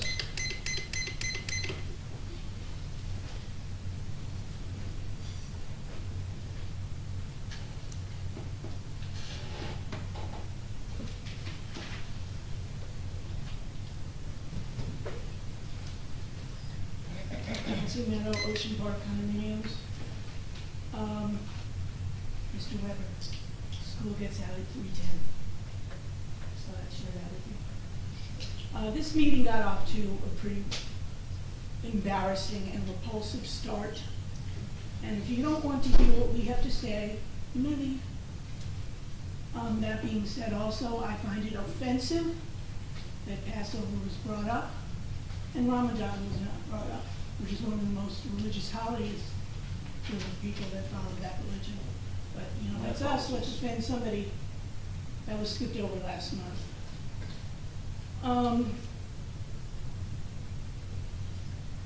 Prior to a budget, I would like to see, because I always say to you, you need to legislate, you need to change the ordinance on the number of personnel in the police department, and you need to change the ordinance on the percentage of salaries taken from the beach and sewer utilities. I don't see how you can continue with the budget without doing that. And I do realize that the utilities do make it so that we the taxpayers pay less. However, I would really prefer to have truth and transparency. I don't ask questions, but I think the public would like to know when the QPA's current contract is up, because I don't think it should be renewed. We had a presentation, and I tried to find it online, but, you know, finding something on that website is, you know, trying to find something in Beach. The rec center came in and made a presentation, and it said, I think the phrasing was revenue and expenses, but we see no breakdowns. How many months have I been asking for breakdowns on what comes in and what goes out and what's spent on? Because I'm gonna look at those expenses, and I can tell you that that was not 100% expenses of running the recreation department. Which then would also bring me to tourism, which is under our umbrella of the municipality. But the BBBCA, as I've said before, is 501c6. So therefore, it should not be treated the same as the fire department, police department. You know, it's the same thing, you know, had we not defuncted the Chamber of Commerce, that's what we would have. And it's the same kind of thing. They should not receive any sort of special treatment, since they're not under our umbrella. And we could save money once again if the second floor of the police department facing Main Street didn't have their windows open. I see them open almost every morning on my way to work. I don't get it. And this is before we had a little bit warm weather.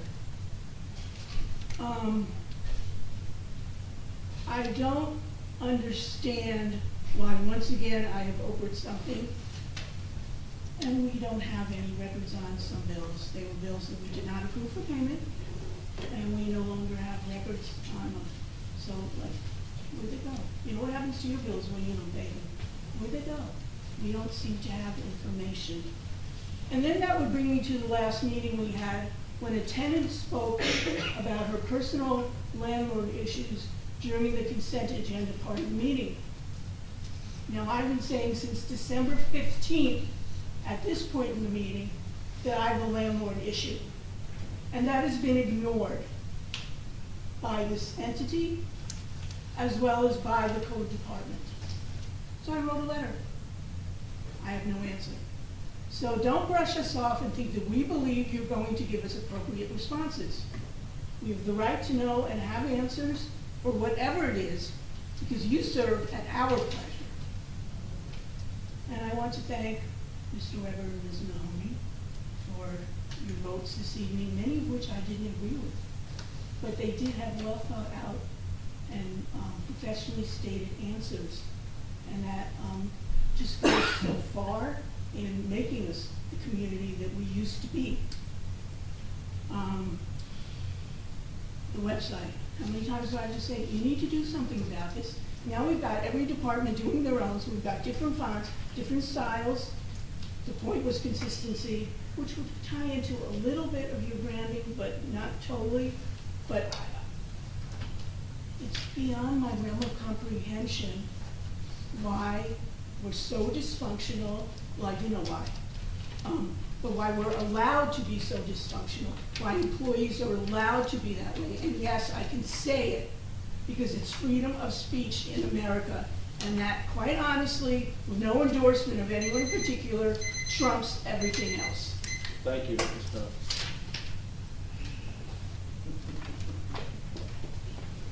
Yeah. Oh, we said pay on? Yeah, just a comment on Ms. Castellano. That was a mistake on our part at the last meeting. She got up and after being into it for 2 minutes, But that doesn't help. I wasn't going to have her sit down, and it took a little time, and I apologize, but it was just. We don't get the same courtesy, and we're the voters. Thank you. Linda Yes. Duffy, 312 Brinley Avenue. Excuse me. I just have a question for Bill, Mr. Great. Cannon, about the ordinance 2024-6. Does 25% of the population have to vote for that? Majority of the population has to vote. So The our population 25%, is, I don't know what the voting population is, I would say 4,000. well, it depends on if you show up, because not voting is just. But the 25% I was referring to is the number of people that have to sign a petition in order to get that on the ballot. So out of the voters, how many people have to vote for it? Like, Over 1,000, I believe, in this town, I'm just asking. would have to sign the petition. That question. No, we're not talking about signing. I'm Okay. talking about when we vote. 50% plus one Okay, that's of all. the people that show up. That's what, that's. Yeah, there's no There's no There's percentage. no minimum quorum that shows up for the That's election. all I was asking. Just held at a regular municipal general election, people that show up, they can choose not to vote on the question too. It's their- Well, yes, but I was just wondering if it was like percentage of the town has to show No, up that to vote. only applies to signing the petition. All right, thank you very much. You're welcome. Thank you. Okay, somebody's on the board. Just getting the person on the board. Who's the person on the board? Question here. Molly Conger, is that Conger? We have 2 questions Yes. Hi, City Council. Yes, I'm curious if this was the public comment. It is. Yes. Could you- Or did I is it the public comment? Yes, can you identify who you are and your address? Please state your name and address. Yes. My name is Molly. Yes. My name is Molly Conger, and I live on 614 North 14th Street. Not here, not here. I was curious if this was the public comment. Are you in Bradley Beach? What? If you could just tell us what town that's in. I'm sorry, what? Are you in Bradley Beach? Yes, I'm in Bradley Beach. We don't have a North 14th Street. What street are you on in Bradley Beach? Oh, sorry. Did I say 14th? I meant 12th. I'm sorry. No, it's not a real person. Okay, Is this public comment? yes, what is your comment, please? Was it public comment or is it on the agenda item? It's public comments. Oh, okay, hi. So I was just curious, basically, like, I see a lot of anti-white propaganda pushed in the media, and I mean, I think it's great that we celebrate so many different cultures and, Michelle. you know, Michelle. ethnicity. Michelle. And Freedom of speech. No, that's freedom of speech. You can't do that. It's freedom of speech. First Amendment. why are you, No, keep going. well, yeah, I have a First Amendment. Yeah, It's kind yeah, of go ahead. rude. It's kind of rude. Yep, good. Okay, well, I'm curious, like, can we have like a White History Month? I'm curious, like, white people, I would just like to see some awesome things that white people have done. Like, as a white transgender Israeli, it feels like white people have been very, very prejudiced against. And like, I'm also Jewish, and so we get a lot of hate too. And like, I think that we should, you know, if we have a Jewish Heritage Month, I don't see why we can't have a White History Month or even a year. I mean, white people founded our country. I mean, white people, you know, freed the slaves. I mean, oh my gosh, white people have done so much. I mean, we built roads. I mean, architecture. Most of the modern architecture was designed by white people. I mean, the phone that you use. I mean, the beautiful building that this council is in. I mean, it was created by white people. Like, it's just very disheartening to hear that we've done so much awful stuff where some of it isn't fully accurate either. But at the same time, like, we've done so much great stuff, I don't feel like we celebrate white people enough. I think, you know, I see little girls and they say how much they hate being white, how they wish they were, you know, black or brown or, you know, pink or whatever color. And they don't like being white. I think we should have more people that are proud to be white, you know? I think we should have white pride. Like, where's the white pride? Like, we have gay pride, we have like black pride, we have Asian pride. Like, where's white pride? If you were to say white pride, everyone would say you're racist. I don't think that that's very fair or accurate at all. Okay, thank So you. that's my comment. Thank you, Council. Okay. Paul Nishamkin? Good evening, Paul.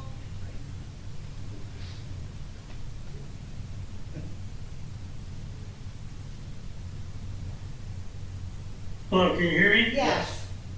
I'm trying to start my video up. There we go. First of all, I'd like to thank everybody for the condolences. I really appreciate it. And I'd really like to call out again to our police department, who I think are just terrific and handle situations like this in an extremely sensitive and effective manner. I salute them. A separate issue, Al Gubitosi would have brought this up if he was at the meeting. The Fallen Heroes Fund, which we are co-sponsoring as the Historical Society with the borough, really is in need of funds. I think their goal was $12,000. They hope to accomplish everything by Memorial Day. I don't know how they will unless somebody comes forward and donates. Small or large donations accepted. I checked to Al online through the Historical Society website, bbhistory.org. When you go to the website in the front page, you'll see a link to the Fallen Heroes Fund, and you can fill out that form and make a donation. Thank you very much. Thank you, Paul. Okay, anybody else? Yes.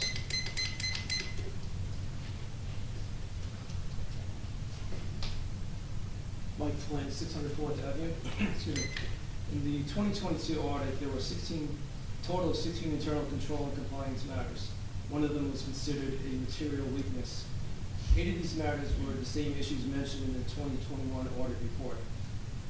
Found a website named eCode 360, and on there it states the Municipal Clerk Association of New Jersey, Chapter 10, Local Budget and Fiscal Affairs, subsection 1018-2, corrective action plans, dated 7/8/1992. All local units, including municipalities, counties, and fire districts and authorities operating under the Local Public Authorities Fiscal Control Act, must now prepare and submit a corrective action plan as part of their annual audit process. The corrective action plan shall be prepared in accordance with the OMB circulars and this notice. Plans are to be submitted to the division and placed on file with the clerk or secretary of the local unit 60 days from the date of the audit is received by the governing body. This plan shall cover all findings and recommendations in the audit report, including state, federal, and general findings, as well as the status of all prior year findings and recommendations. It should be prepared by the chief financial officer of the local unit with assistance from other officials affected by the audit recommendations and approved by the governing body of the local unit. Each corrective action shall include the following: description of the deficiency, analysis as to why the deficiency occurred, descriptions of procedures to be used to correct the deficiency or reason why the finding will not be corrected, expected date of implementation, which is required to be no later than 6 months after the date of the audit report. Corrective action plans are to be referenced in the synopsis of the audit report that is published.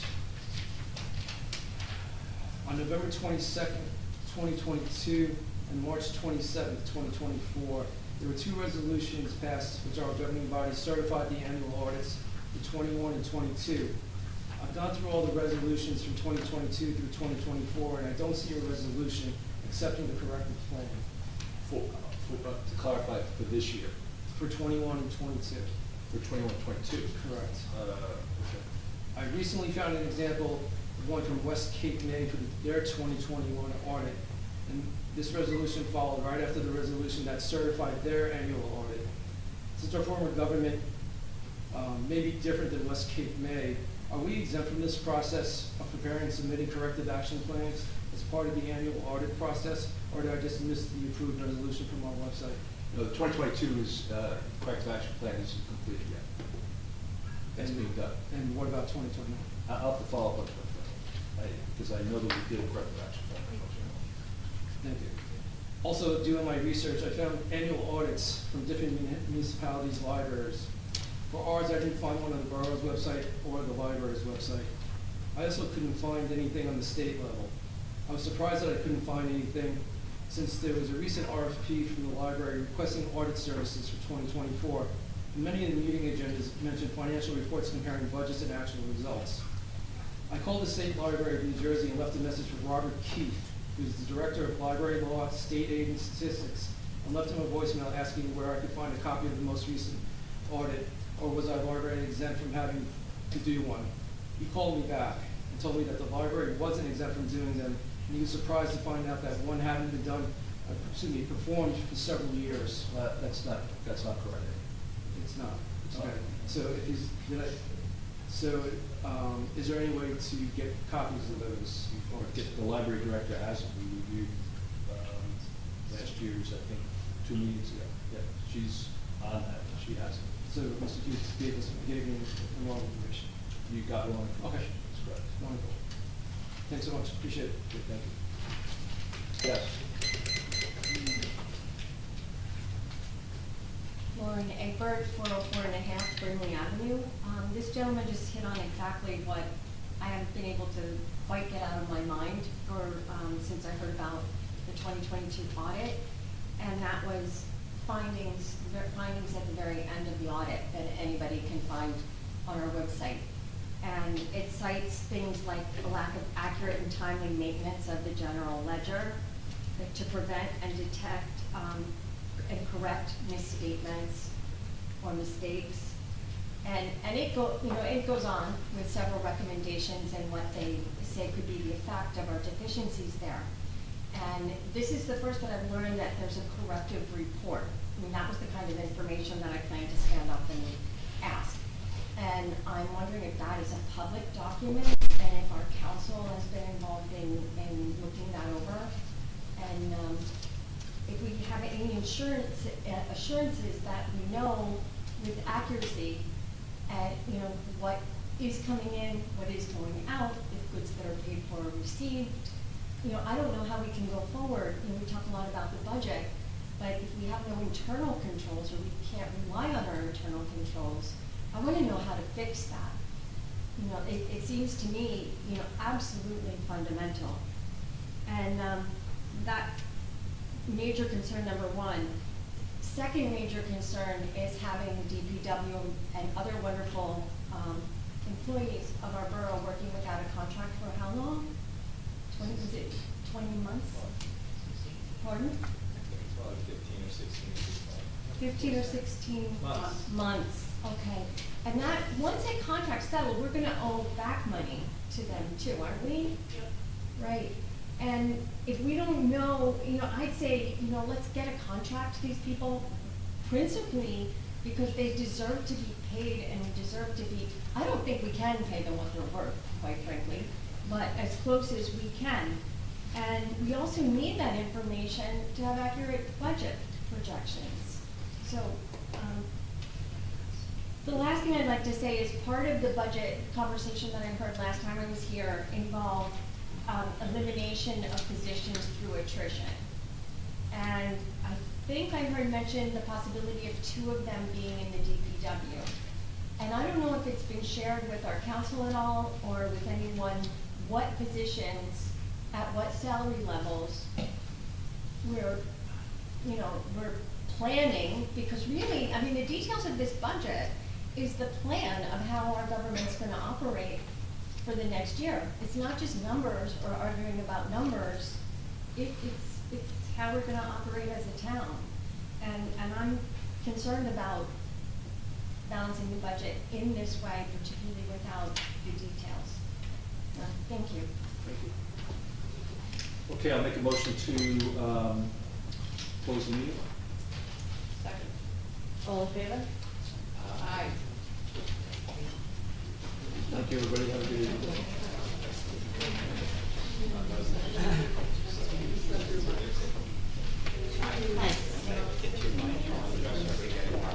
Can we get a break again, so?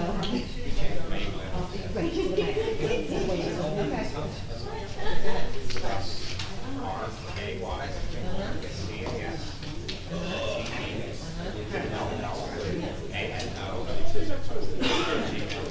Gina?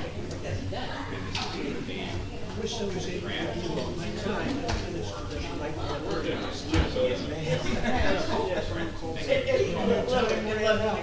wish I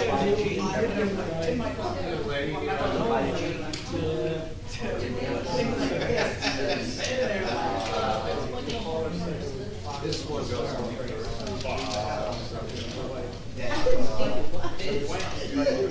radiation levels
That's what he was trying to announce to you.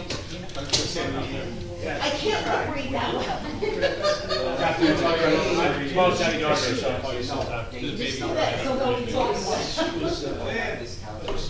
Time back.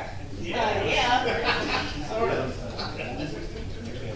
That's fine, that's why we make sure. She's wounded and she's sad. She's a last. It's a big old thing, and I was like, oh my God. I looked, first I was like, what is that? I'm like, holy crap. It was massive. And then he looked at me like, and then he looked, when I said, he looked at me like, am I going for you or the dog? You or the dog? I'm like, sure. That's why I was like, it's a good chance. So who do you know? They said a couple of weeks. My daughter is an ACL. So what? Really? Yeah. Oh, no. And important sheet that deals with raccoons. Yeah, well, most people are like, I'm like, well, go to her, and I'm like, sitting there going, like, I'm like, and that's why I was like, what, I'm like, Finn, don't move, and Finn was just like, I'm like, don't, and then, like, I looked at, it come into that, it went into the dog. Other companies are over here. Yeah. You had Well, they're gonna do it to test anyway. Well, they said that we will test Yeah, it. like I said, they said that There's a bunch of people on it. Yeah, one had said that the But officer it's they found more one than that was on one. Sun Road switching. No, So, it probably was And raccoons. then another one was technically like, obviously it's from work, just like they're sleeping or something, Unfortunately, so. a lot of times it turns out they are. Yeah. Give you fuel for thought. But like I said, that was an interesting note, at least that the vetting said, was that even if your dog has only been rabied once in their life, they're protected, but you just go for a booster. Michelle? Yeah. All right, kids, be well, thank you for coming in. In the 80s, about slow learner. Oh, gosh. What are you doing? That's long. No, it's over. It could have been around. I have one more email to send out in the middle of Measure all real. You use that space. I've seen it all out. We even had a party crash the other night. I know, huh? I mean, exciting times. It sounded like college kids. Well, Steve Oh, yeah. Spinelli texted me and Al and said that the Luke guy, remember who was, the two of them had their hands raised before? That they're well-known scammers. Oh, they So I didn't see the message until after. Well, they clearly, what they're doing is they did not curse Something like that. using. Oh, because if you like, curse, then you can they turn them using off. slurs. Oh. Like that was clearly practice. It wasn't like a rage thing, like even that was clearly like staged and practiced. There wasn't a single raised word, didn't raise a voice, not a single slur, despite the topic. Yes. Using politically correct names for all the names that were being named. It felt like they were reading it first. Yes. And I feel like I had people laughing. And that's on DPW. I'm gonna look at that. I'm gonna look at them, like up there. Yeah, but Tonight, it, see if see, people are able to. So I had, the only time I've seen that was Red Day. We had 40 analyses crashed in Zoom meeting. crux of that thing. And then get the chat box, All right. all kinds of crazy stuff in there. And what they started, the It public just comment didn't make started, any just sense, came because on, it's like a church normal tourism. day. Well, it's like I'm so from some kind of. And my involvement with special event applications, which I think council realized, And then you can get rid of them, right? We kicked them out. Yeah. But and then at the same time though, like 3 or 4 more of them went into the chat, like the chat function. Yeah. That answered a lot of your questions, but yeah, the tourism is not the West Special And they Events, just they are started part of blasting tomorrow. Well, crazy pictures and, yeah, really bad stuff. okay. So we had to kick them all out, we shut down, we had to kick out chat, the whole thing. Good times, wow. Their goal was to shut down the meeting. Really? Yeah, because at least in Red Bank, we had the host function enabled, Right. so they could really only mess with the chat and whoever was on the screen. But apparently what they're doing is going to other towns that weren't set up like that, where they're not even analysts, and they were just, they had no host control, because in the beginning, no one knew how to work this thing in 2020. And they basically went on there and they wouldn't stop, and so they basically had to close the entire meeting. Oh, yeah, no, that's happened. Yeah, we got Zoom bombed once. Remember that naked? Yeah, I was saying, 'cause that was rehearsed too. That was on camera. Yeah, it That was, was rehearsed. it was still on the whole code. It wasn't a single person using politically correct names to Person, rehearse despite the topic. It's like, Somebody Showed up, I don't know how else to word it, because it really was like a thing. This thing shows up, and The stuff they should have, that's not like. it was a cross between a he, she, and, they tried to get us. I don't know what the hell it I'm was. sure And they were it's like doing recording this it, dance, well, I couldn't help it because my thousands of sense of views. humor kicks in, so I'm freaking hysterical laughing. Everybody else is like, No, oh my God, no, I'm just the I older never I started think, laughing, get it's a like, reaction out of us. I don't know what that was, but. This thing's very effective, You know, of it's course, like, people. and then you get views, I mean, I don't go on TikTok. Please, like, really. But if you go on TikTok, Yeah, like, whatever just you get lives people that don't and really news. view it. Oh my So God. there's literally people there that just do That like was, we only YouTube, got like bombed one do time, TikTok lives, and pretty they lucky just on spend that money. codes, now we were You pretty just go lucky like there. this, you know. It's Well, all we'll have to- monetized we'll have to now. look- we'll have to Because like look back in up. the day, it was like there was a neo-Nazi group that came to Red Bank. Oh. And came on, and one of them came on the thing and just started like tirade, cursing, slurs, everything. And multiple others of them went into the chat box and were just going nuts in it. But they had done it to other towns where they didn't have any control